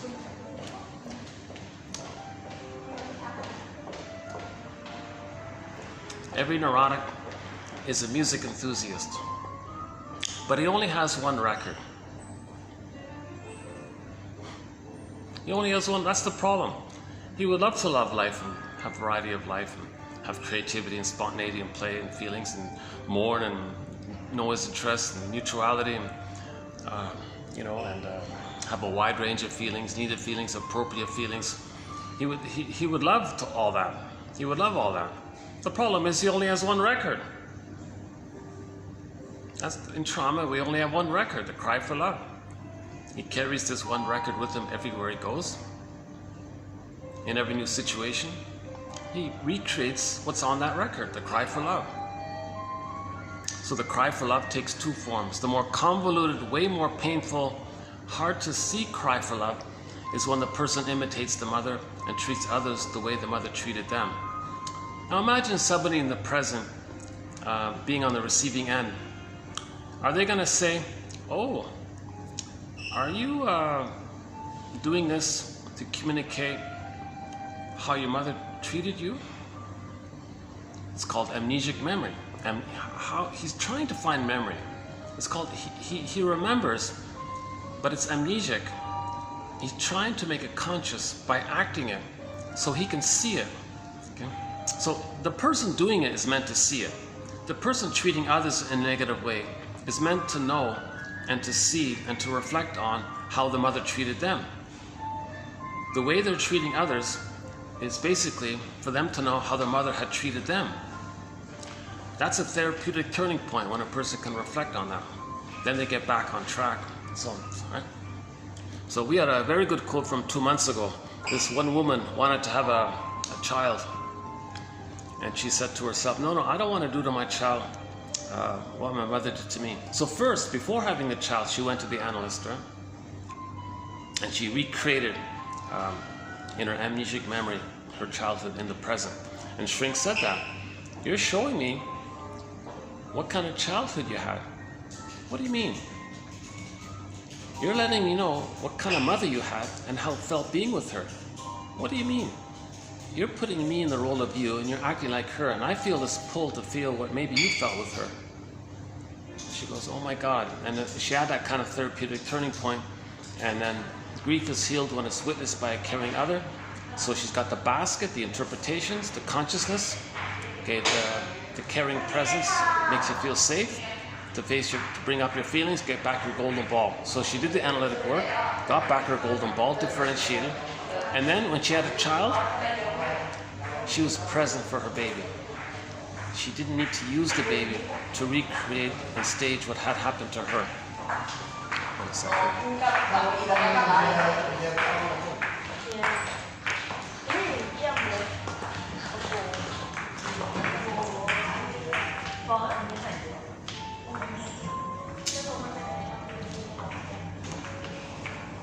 Oh, maybe there's a private function.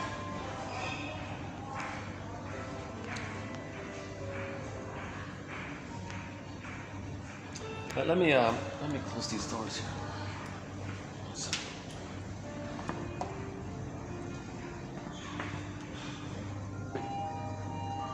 See, there's no AC in there as well.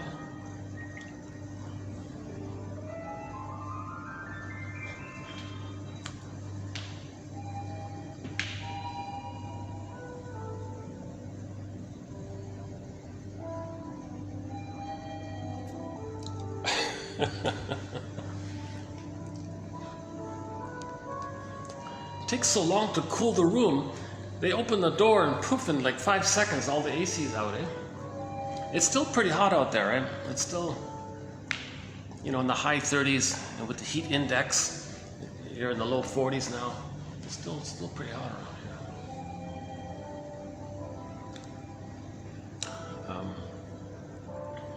So let's finish up with the record. Right? If the child goes through, so everything's love or a cry for love.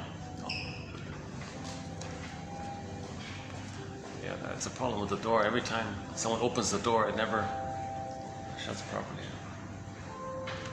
Okay, everything's love or a cry for love.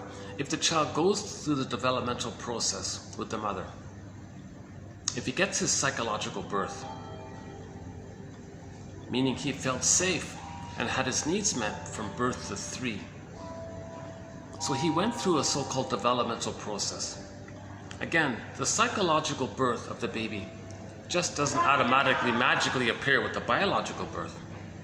For the psychological birth, he's got to go through this kind of phase from birth to 3. And this phase has basically 3 subphases. The 3 subphases, it's overly abbreviated, it's sort of like a summed up version of it. It's just my current understanding of it, which can be updated later on. These 3 subphases. Okay, so for the first 4 to 5 months, the child needs a oneness with the mother. Just the 2 of them. Just the song, just the 2 of us kind of. Just the 2 of them. Baby has a continuity of the safety with the mother. Okay? And the mother provides her rhythm of safety with the baby. It's smooth and it's safe. And the mother has an emotional presence for the baby. Then the baby has the memory of that. It sets in within him. Then he has a presence for himself. Because the baby's brain is malleable. He's laying down neural circuitry based on the interaction with the mother. Human connections lead to neural connections. The baby needs a positive maternal interaction to lay down normal neural circuitry. So the child needs to lay down normal circuitry based on memories, to have memories that are set in him. So how the mother treats him, the memories get set in, and then he does that with himself.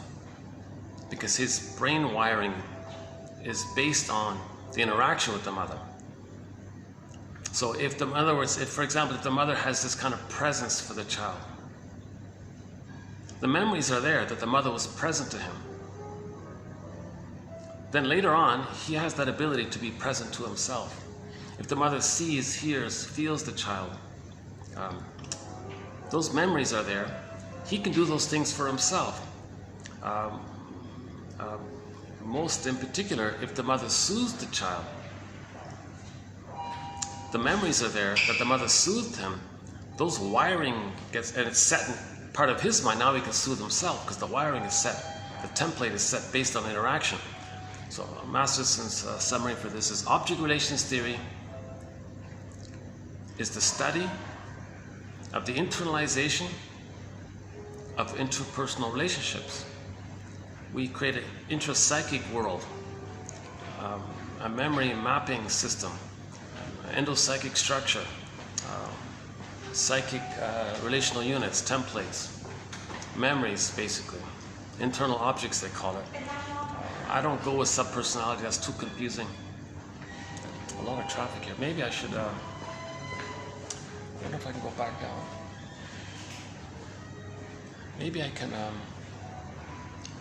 well, that's it. I know, I can only stay here.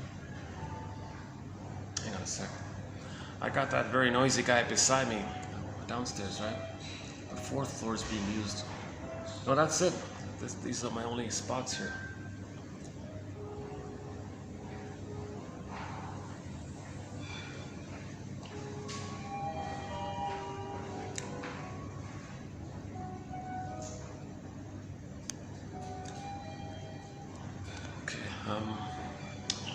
Unless I can try, unless I get lucky, let's try. Okay, let's go down.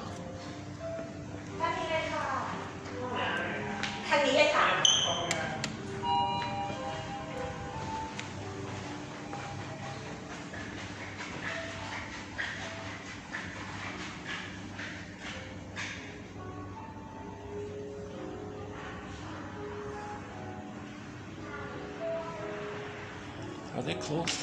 No, they're open. Yes, I don't want to go there now.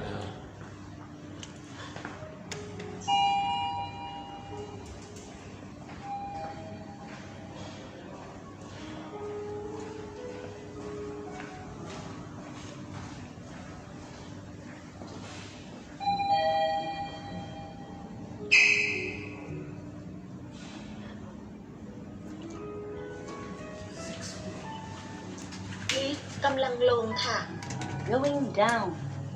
ประตูลิฟต์กำลังปิดค่ะ Door closing.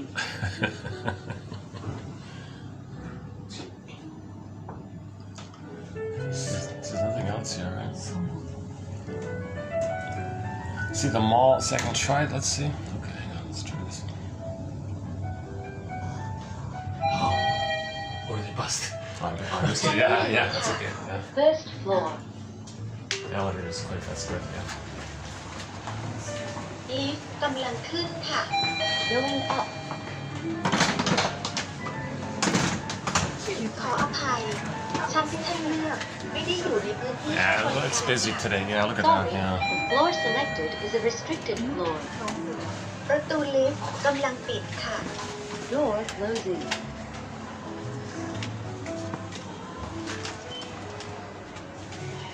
ประตูลิฟต์กำลังปิดค่ะ Door closing.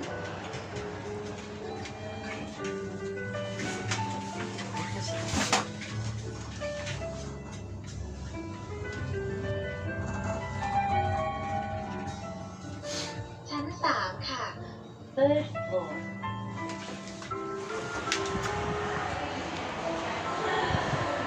Well, here's the shop with the nice carpets. Yeah.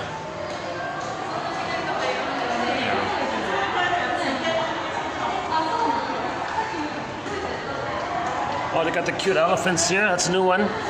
Well, that's a new one, I think. The baby elephants there. Yeah. Oh, some eggs. All right, eggs. We talked about. Yeah, here's a nice carpet here, the green one. Yeah. Look at that.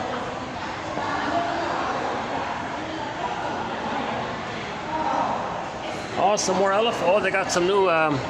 They've got some new elephants here. Yeah, it's cute.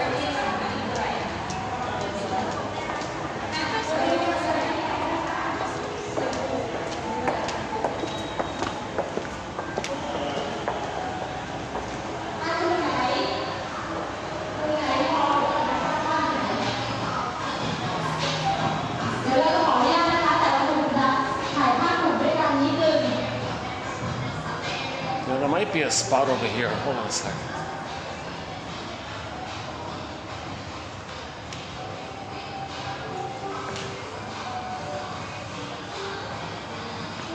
Yeah, maybe I can know.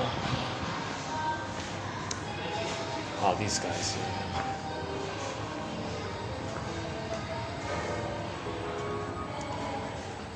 Here's the gift shop. Yeah, local. Oh, there's a chair. Oh, hang on. What about down here?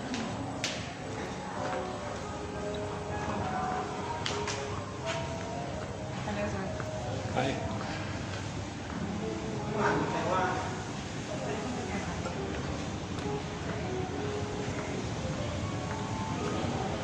Yeah, maybe I can hang out here for a bit.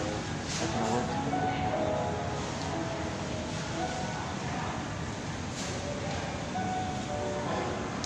So this issue of the record, it's a handy sort of image to convey trauma. Pauly B. Russell says repetition compulsion.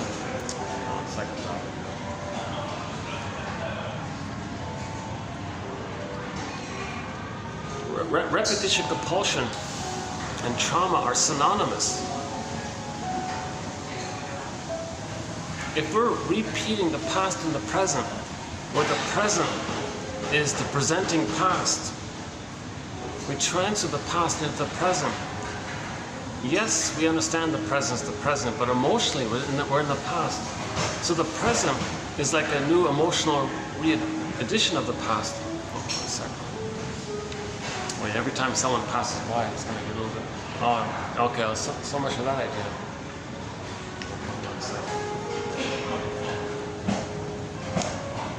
thought this was a low traffic lane here. Oh, what about here? Let's try here.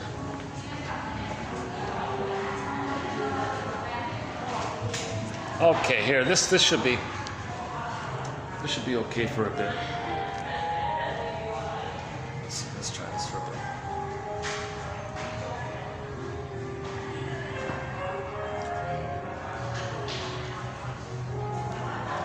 There's a bench here. Let's try that. Let's try. I got the washer here.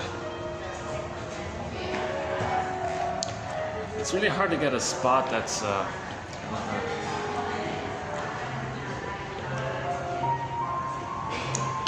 repetition compulsion.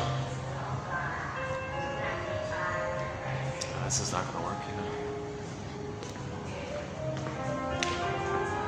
Let's try it back. Let's try it again.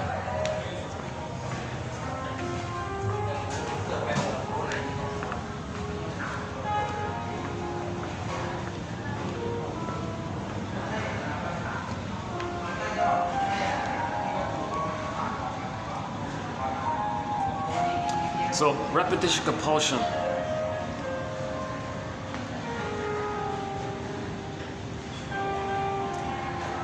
It's pain for the baby to not get his needs met. And then he expresses that pain with his feelings, and the mother ignores it, like a double insult. His needs don't get met. He cries to tell the mother. Mother ignores that.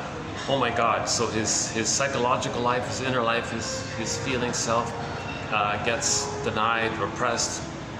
Recorded, i.e. repressed in the non-reporting brain. That creates the record. In new situations, we stage that in the present, thinking we're still in the past. No, mother, not shame, I need love. Love, not shame, love, not shame. So they're replaying it. Now in the present, there are two, as mentioned, let's do it again here. Two main ways the repetition compulsion can take place again. If the child's fixation or freezing up takes place prior to 18 months, that means he's so pained by that, he'll project his feeling of himself being so defective and shamed and unloved and all this onto others and say others are not okay. They'll take refuge in the meantime of the old archaic imagery that when they were in the uterus, they were a little god there. That's called egocentricity. So they'll say, I'm okay from that.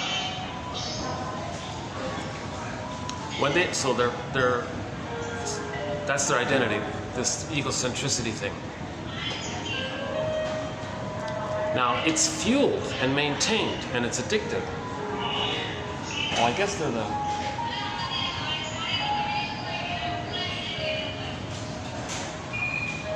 I guess this is not going to work either, eh? Is it approaching dinner time? Maybe that's what it is. All right, let's see if I can go back down. I didn't mind the wall there, the nice blue wall there, yeah.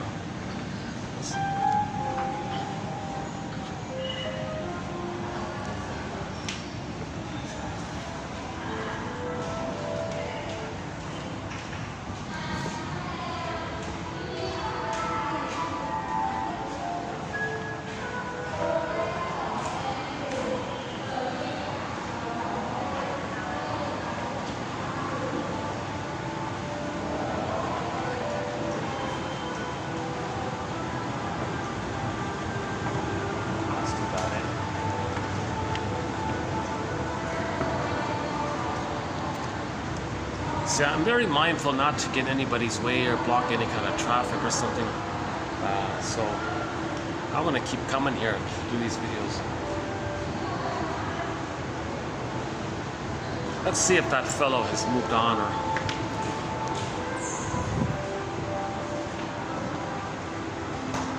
Oh, he's still there. A little bad luck. There's a fellow right beside me on his phone. Okay, let's hang out here for a bit. It should be okay for a while.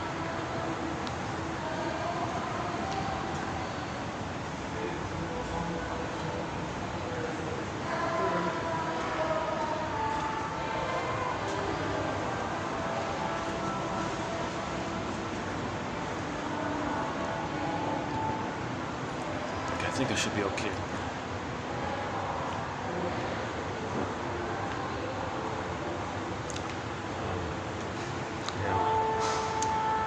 see? Okay, let's try this for a bit.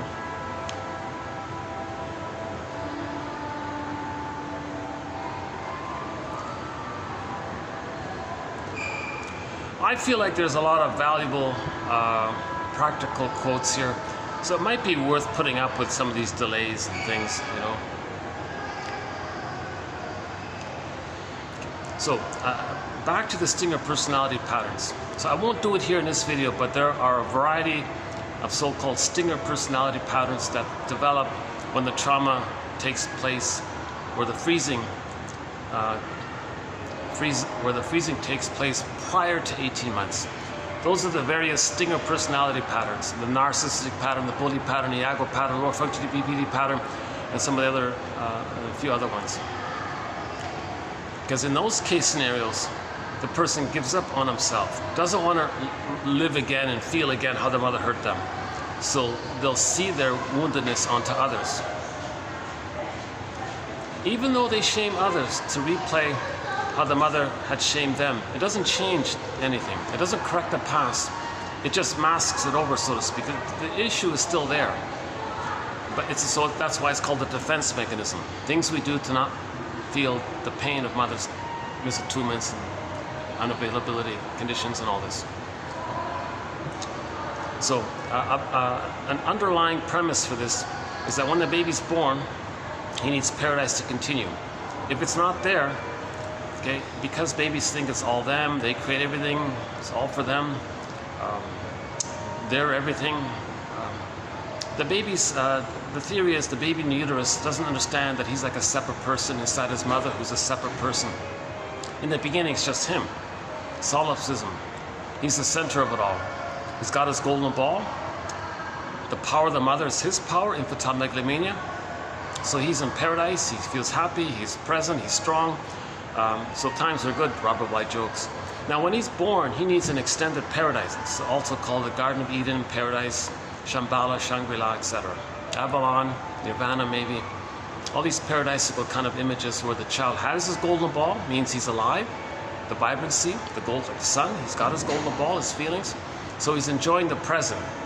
Assuming there wasn't any kind of prior prenatal shock trauma that froze him up in some earlier spot, and then from there he would be going through the motions.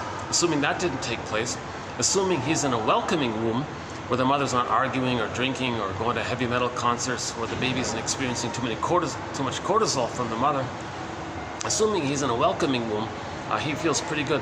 Now when he's born, he needs that paradise to continue. And if the paradise is missing, one second.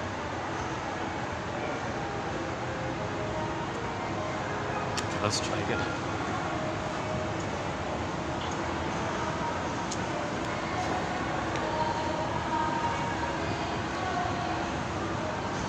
Is that guy still there? He's still there. Oh, he's plucked down there, isn't he? Well,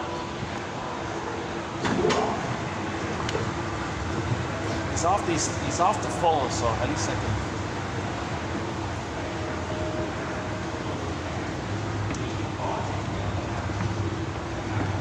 No, he's still on the phone. Oh, Jesus.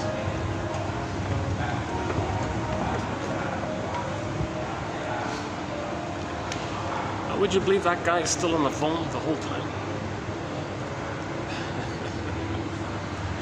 Can I avoid him here?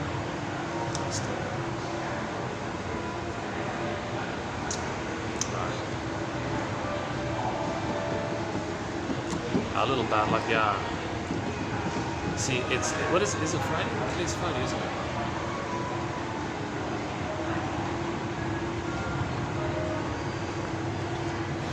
But here, let's try this a bit.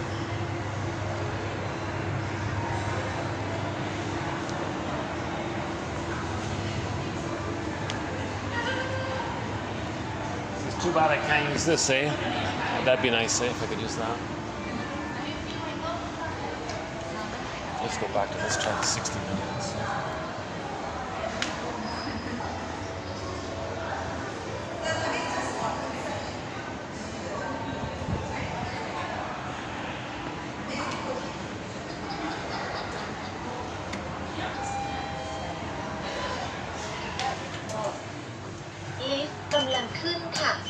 Going up.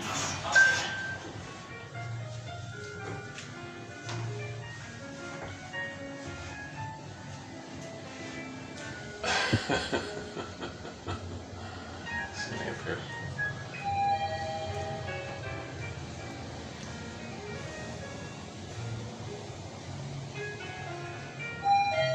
ชั้นหกค่ะ Sixth floor.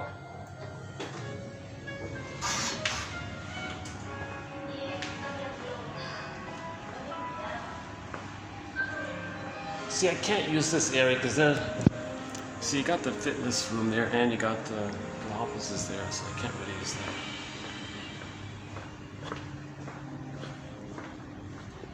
This again. Oh, it's baking here. Yikes. Oh. Jeez. Let's try this again. My goodness, there's a sauna up here.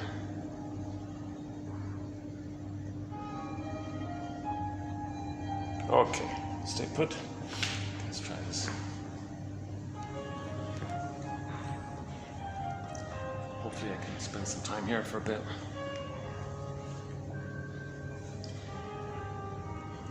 So, if the child's paradise isn't there when he's born, for whatever reason, okay, the connection isn't established, it isn't secure, baby feels scared and all this, his golden ball goes down. Where's his paradise? Baby might think, geez, is there something wrong with me? Am I defective? Where's my paradise? He's in pain and he's everything. Everything's for him. He's the universe. He's a little God. His Majesty's the baby. It's all him. What's going on here? He may conclude there's something wrong with him. He's defective. That's his identity, shame. He may think he's not okay. There's something wrong with him. It's a false belief. Okay? It's just he maybe concludes that because in the uterus, baby doesn't understand that the mother has a mind and the mother's an agent. He just thinks it's only him in there. Everything is an extension of him or serving him or for him, etc. Boy, the light's not very good here at night now.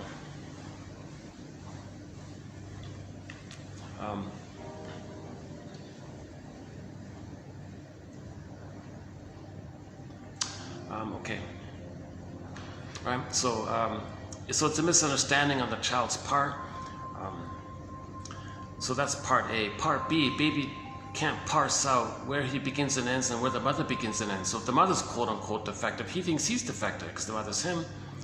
Part C, an important one by Morton Kisa, is that the baby... Oh, this one again.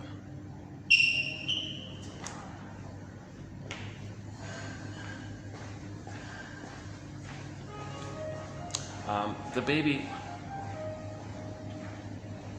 See, this every time someone opens the door, the heat, I lose all the AC here. It doesn't, let's see, what about this way?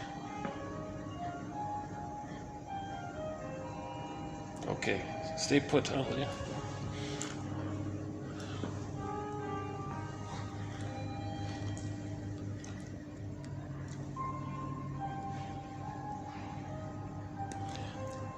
Yeah, that's true. And I did have that worry about today being Friday. I thought, is it still okay if I try to avoid Fridays and Saturdays here.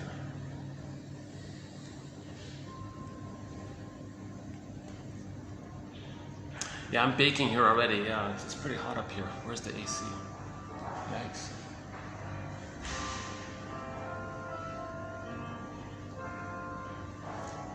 Hang on a second, where was I? Oh yeah, Morton Kisa. The child might think that because the mother's not loving him, that means the mother's joy and sadness in her is zooped away. So what does the mother have left at her console? Mainly the hate character. So the mother is hating the baby. The baby might interpret that as the mother's cry for love.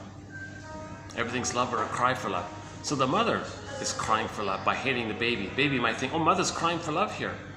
Mother needs love, she's crying for love. Everything's hate. Everything's love or The hate is there when joy and sadness are frozen away with trauma. Hate is not primary. Joy is the primary. Sadness are primary. The feeling self is primary. When the feeling self is frozen away, then the reactivity of the hate character is mainly there. So if the mother's hating the baby might perceive that as her cry for love. Don't worry, mother. I'll save you. I'll fix you. I'll correct you. Meaning the environment. Baby thinks he's magical, omnipotent. He can fix everything. So he'll try to save the mother, correct the mother, heal the mother. Now at the same time, the mother's treating him with hate. He treats himself with hate. That's called the inner critic. The memory of this is the superego, where later on, a person that wants to feel, the superego says, hey, remember back then, did you save the mother? No, you didn't, did you? So the memory of the baby's inability to save the mother is called the inner critic, or the superego. So, okay, at the same time, the baby says, okay, mother, I'll try to save you. So the baby might think that if he gives himself up, then i.e. he doesn't have any needs or feelings for her, no demands on her, no expectations for her. So maybe that'll please her. Enter the self-help book. Mother, do I have to give up me to be loved by you? What's it going to take, mother? How do I make you love me? So maybe he'll freeze up inside, be numb, and identify with her. Does that work? I'm going to be just like you? Do you feel seen by me if I'm just like you? So whatever's going on, it's a complicated area. Morton Keeson, 2291 and 2, pillar quote here in our collection, 2291 and 2, by Morton Keeson, K-I-S-S-E-N. This one there. While you're searching, 2119 by Paul Libby Russell on repetition compulsion. Those are two really important pillar quotes here to the collection. Yikes, yeah, I'm baking it already.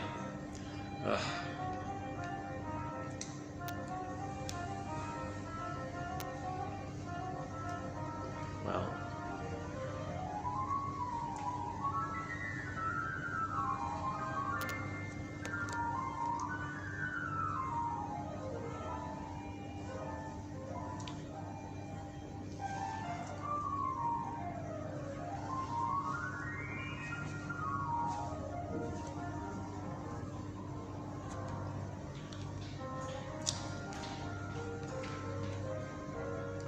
I don't know how they can do their work in there without the AC. I don't get that. Yeah, I notice this. It's a pattern with the hotels. If there's no event or if something's closed, they close the AC. It seems to be a real effort to, save money or something.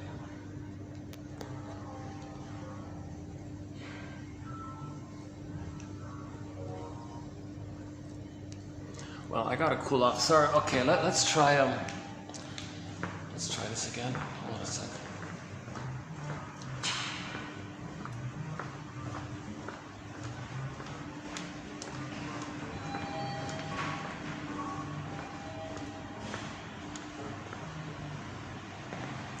So there's an AC vent here, but let's see.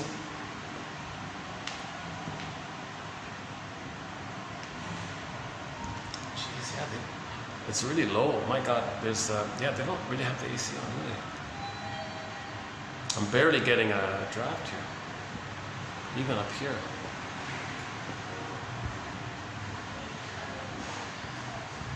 I'm trying to get some AC here, Jesus.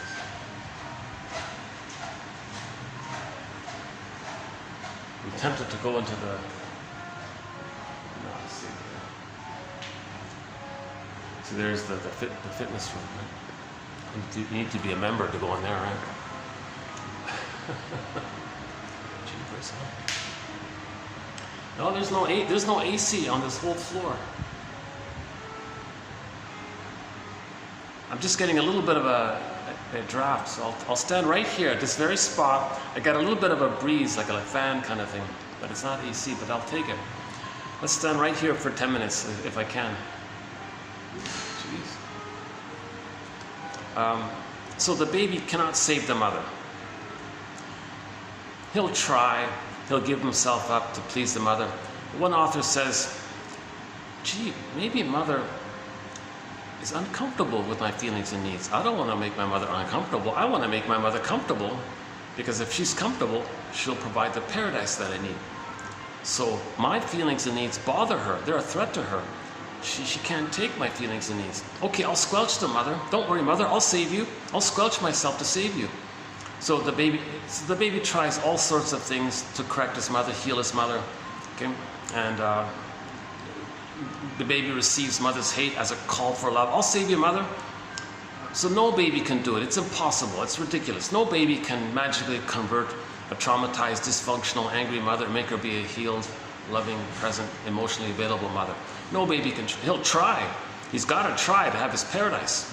If the baby doesn't get his paradise, oh my God! And then he freezes up. Then he sleepwalks. Then he sleepwalks through life, kind of thing. And he may end up with one of the stinger personality patterns. He doesn't want that. He's desperate to get his paradise. So he'll try and try. Now, in the end, he can't do it. It's impossible. So you add those 3 points up, the child concludes he's defective. There's something wrong with him. Paradise missing. Couldn't save the mother. Is there something wrong with him? That's his identity. Insult to injury. He can't know it. The bad breast causing this, the bad breast mother. Again, the baby's mainly relating to the breast mother. Not seeing the mother as a full person with a full psychological self, with a full psychological history, personal history, not recognizing the mother as like a full identity or as a person. Mainly just relating to the breast mother for the first few weeks. So the mother, the breast mother, the mother is frustrating. He projects his rage onto it and thinks that it wants to eat him.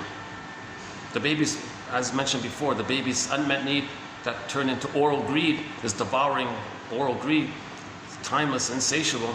Okay, puts that onto mother. So he can't know that his mother's hurting him. He can't admit that. As a denial of it, to self-protect himself, he'll hallucinate that the mother's a goddess. So he's lying to himself. That's called unconscious guilt. One theory about it. Many theories about unconscious guilt. Just one of them. The act he violates, he does something now. So he lies to himself, he lies to his soul, his system, the healing, to nature, but he had to do something, right? So insult to injury, he feels like an invisible criminal. He committed some kind of invisible crime. Hence one book is called Hidden Guilt. So enter the Franz Kafka story. In that Franz Kafka story, the guy, someone tells the guy, oh, that's better. Someone tells the guy that he's guilty, and but no one tells him what. And the whole story is about him feeling frustrated, feeling guilty, and never knowing what. And the moral of the story was, that's a tip-off that the baby feels guilty, and he doesn't know what. What did he do wrong? No, the baby's not guilty. It's not the baby's job.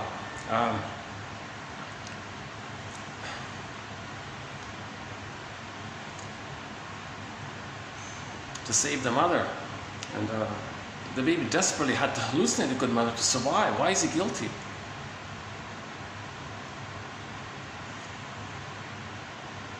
But the baby believes himself to be guilty because he violated something. So you add those up: the unconscious guilt, lying to himself, mainly lying to himself, I guess, because he can't admit the truth.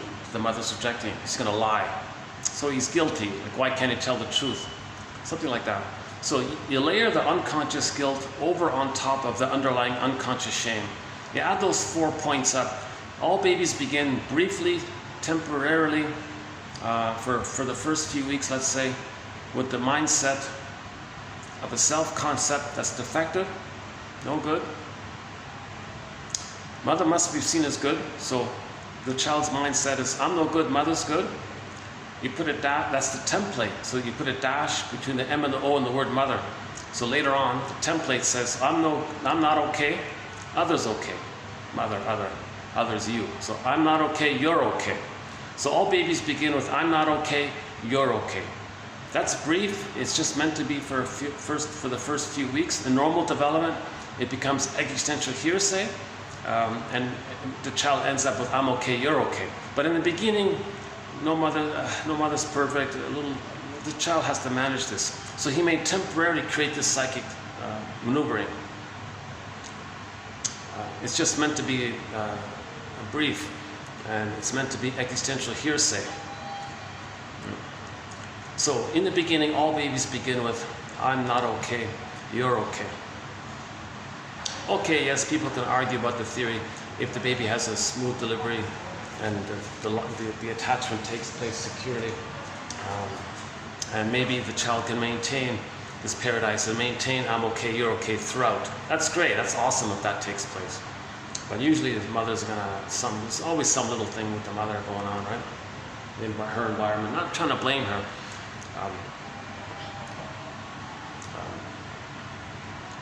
So part of the forgiveness process is understanding why some mothers are having a hard time offering their babies a secure attachment style. So that's another point. So let's go back to the current point here. All babies begin with I'm not okay, you're okay. So he's on, although it's painful, he still has some sense of self. He still holds on to his identity. It's a shamed identity, it's a flawed identity, it's a painful, but it's still him. He still has a soul, let's just say. It's damaged, but he can still accept it. So as he continues to develop, what if the mother is consistently as a strain, they call it a strain, that the mother strains the child again and again, misattuned, malattuned, again and again, and the mother is consistently shaming the baby again and again and again, day after day, many times a day, week after week, month after month. Oh my God, somewhere prior to 18 months, depending on the severity, the degree of it all, the child might go, oh my God, I can't do this anymore. I can't have a self anymore. I gotta assign my wounded self onto others, outside. I'll take refuge in the old archaic belief that when I was in the uterus, I was a little god, called egocentricity, glorified self, idealized self, chasing the ego ideal, infantile megalomania, all these phrases for Sanford mainly uses egocentricity. That's not too bad, let's use that for now. Egocentricity. So he'll take refuge in the grandiose part self, sometimes called the grandiose part self. So he'll take refuge in that old archaic grandiose part self. It's illusionary. It's a dreamlike, it's solipsism. That's why narcissism, the psychology of narcissism, this egocentricity, is named after the flower, the narcissus flower that gives people illusionary hallucinations, something like that. So that's the psychology is expressed by naming it after that flower. So the child will take refuge in the old infantile megalomania. What's this here? Yeah, too bad I didn't have a chair here. You know, I'm not going to ask them for a chair because that's the. I think that, I think this is the. What's this? Okay, no, I don't want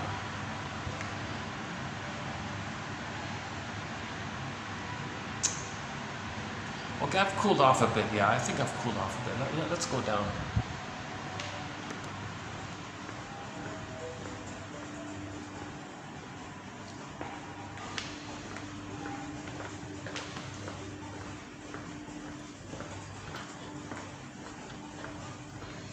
It's still hot, yeah.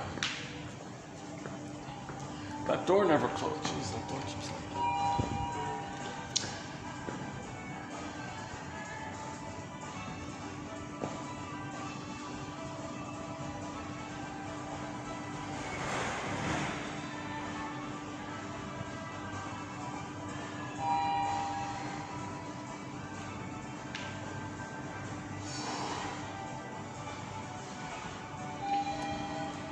These elevators are a little neurotic because they'll flash the light, you'll hear a couple of bells, nothing comes, you wait, you hear the bell again, the light is still there, you're still waiting. Where's the elevator? The light is there, the bell comes again, like where? Like there it is, still there. And you'll hear the bell 2 or 3 times and the lights, and there's no elevator. While they keep telling you the bells and the lights, and finally after 3 or 4 minutes of this little chaotic thing, finally the elevator appears, yeah, okay. Oops. ครับกำลังลงค่ะ Going down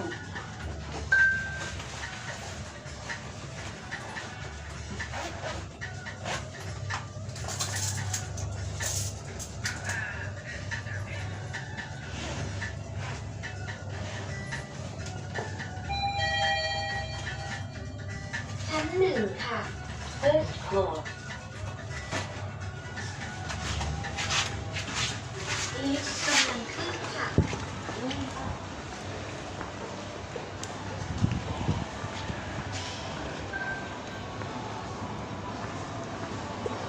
Hey, maybe I can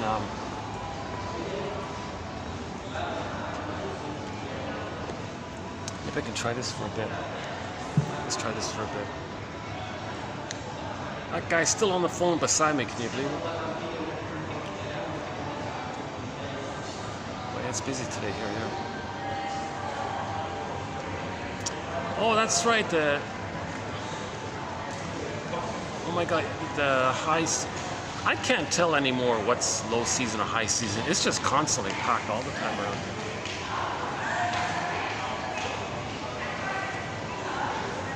I gotta confess, I kind of like this little massive living room feel to this area, right? Like it's a huge, it's a nice huge space around here. I try not to get anybody in the video, but once in a while it happens. Yeah, maybe I could do this.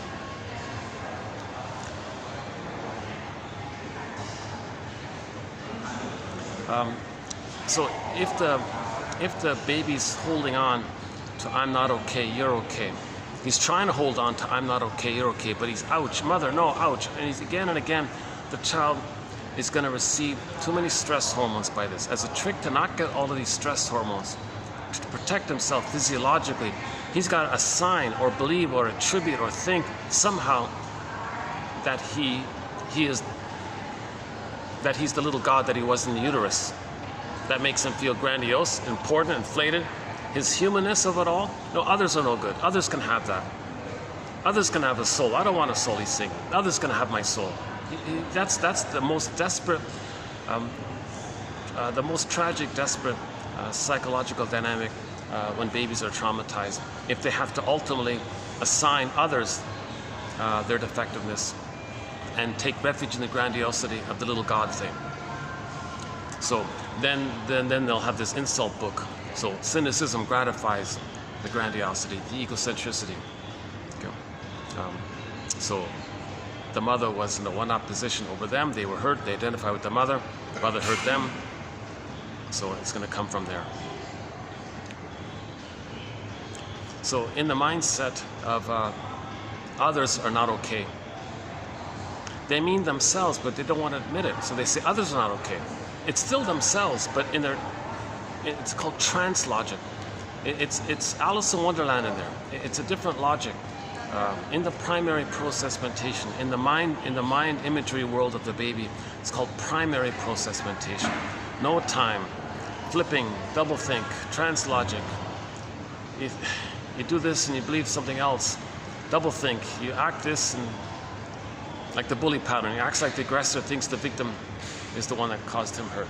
You know, it's a different whole.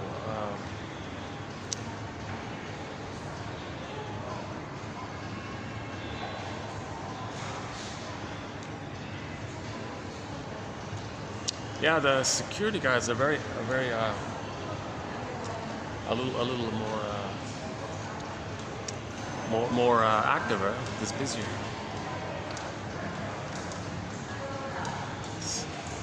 I've established a reasonably good relationship with the staff here, so they're all okay with me. They know I'm very mindful and cautious and keep things tidy and things, so they've been putting up with me.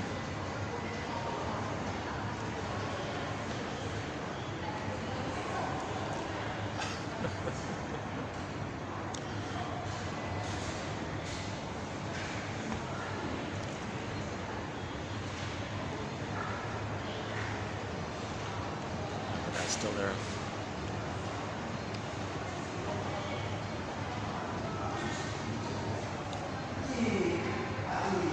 Oh boy.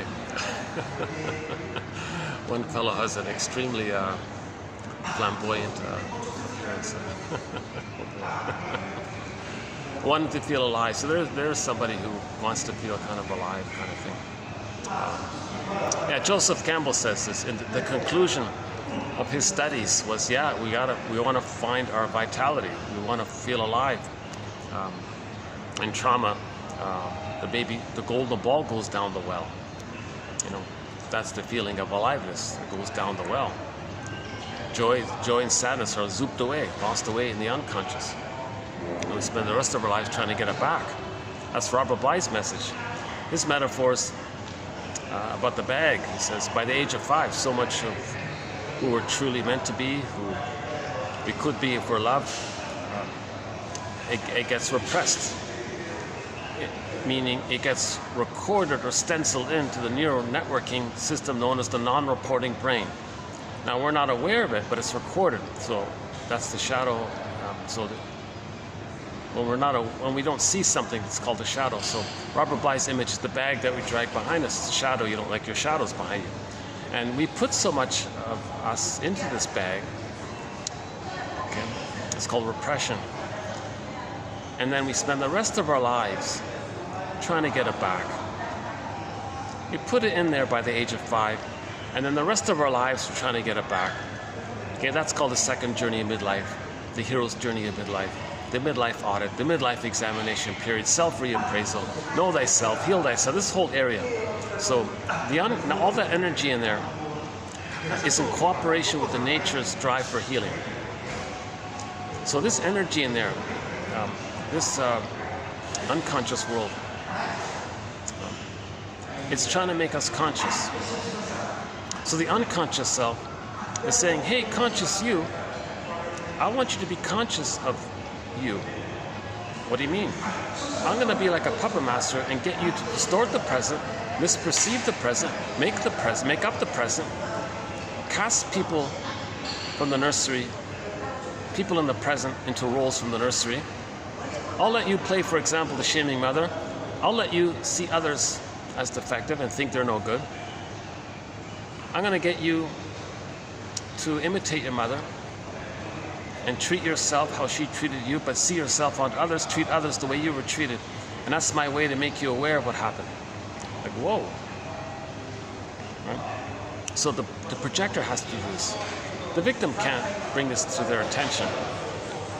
A victim can't say to the person shaming them, are you trying to communicate and know how your mother treated you?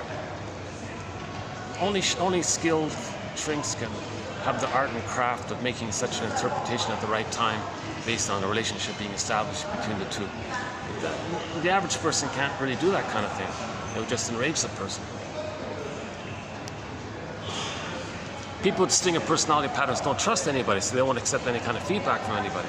So you can't even offer a person feedback or interpretation, because you got to regard them as emotionally significant to do so.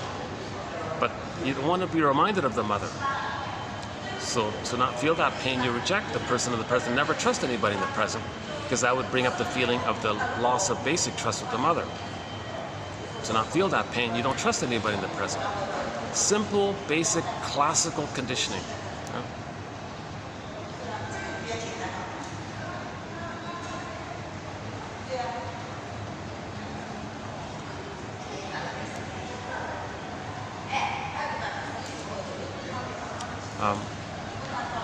Yeah, I'm very distracted trying to do this here. I like being here. It's a nice little spot. I'm sort of at the center of all the traffic and all this.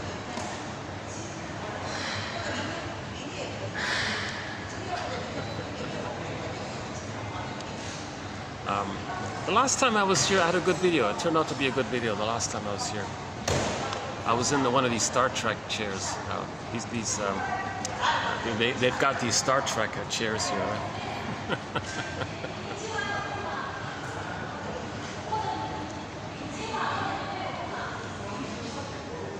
And you know, when they veer right, you turn left. And if the ship goes that way, you got to turn this way. If the ship turns that way, you got to turn this way.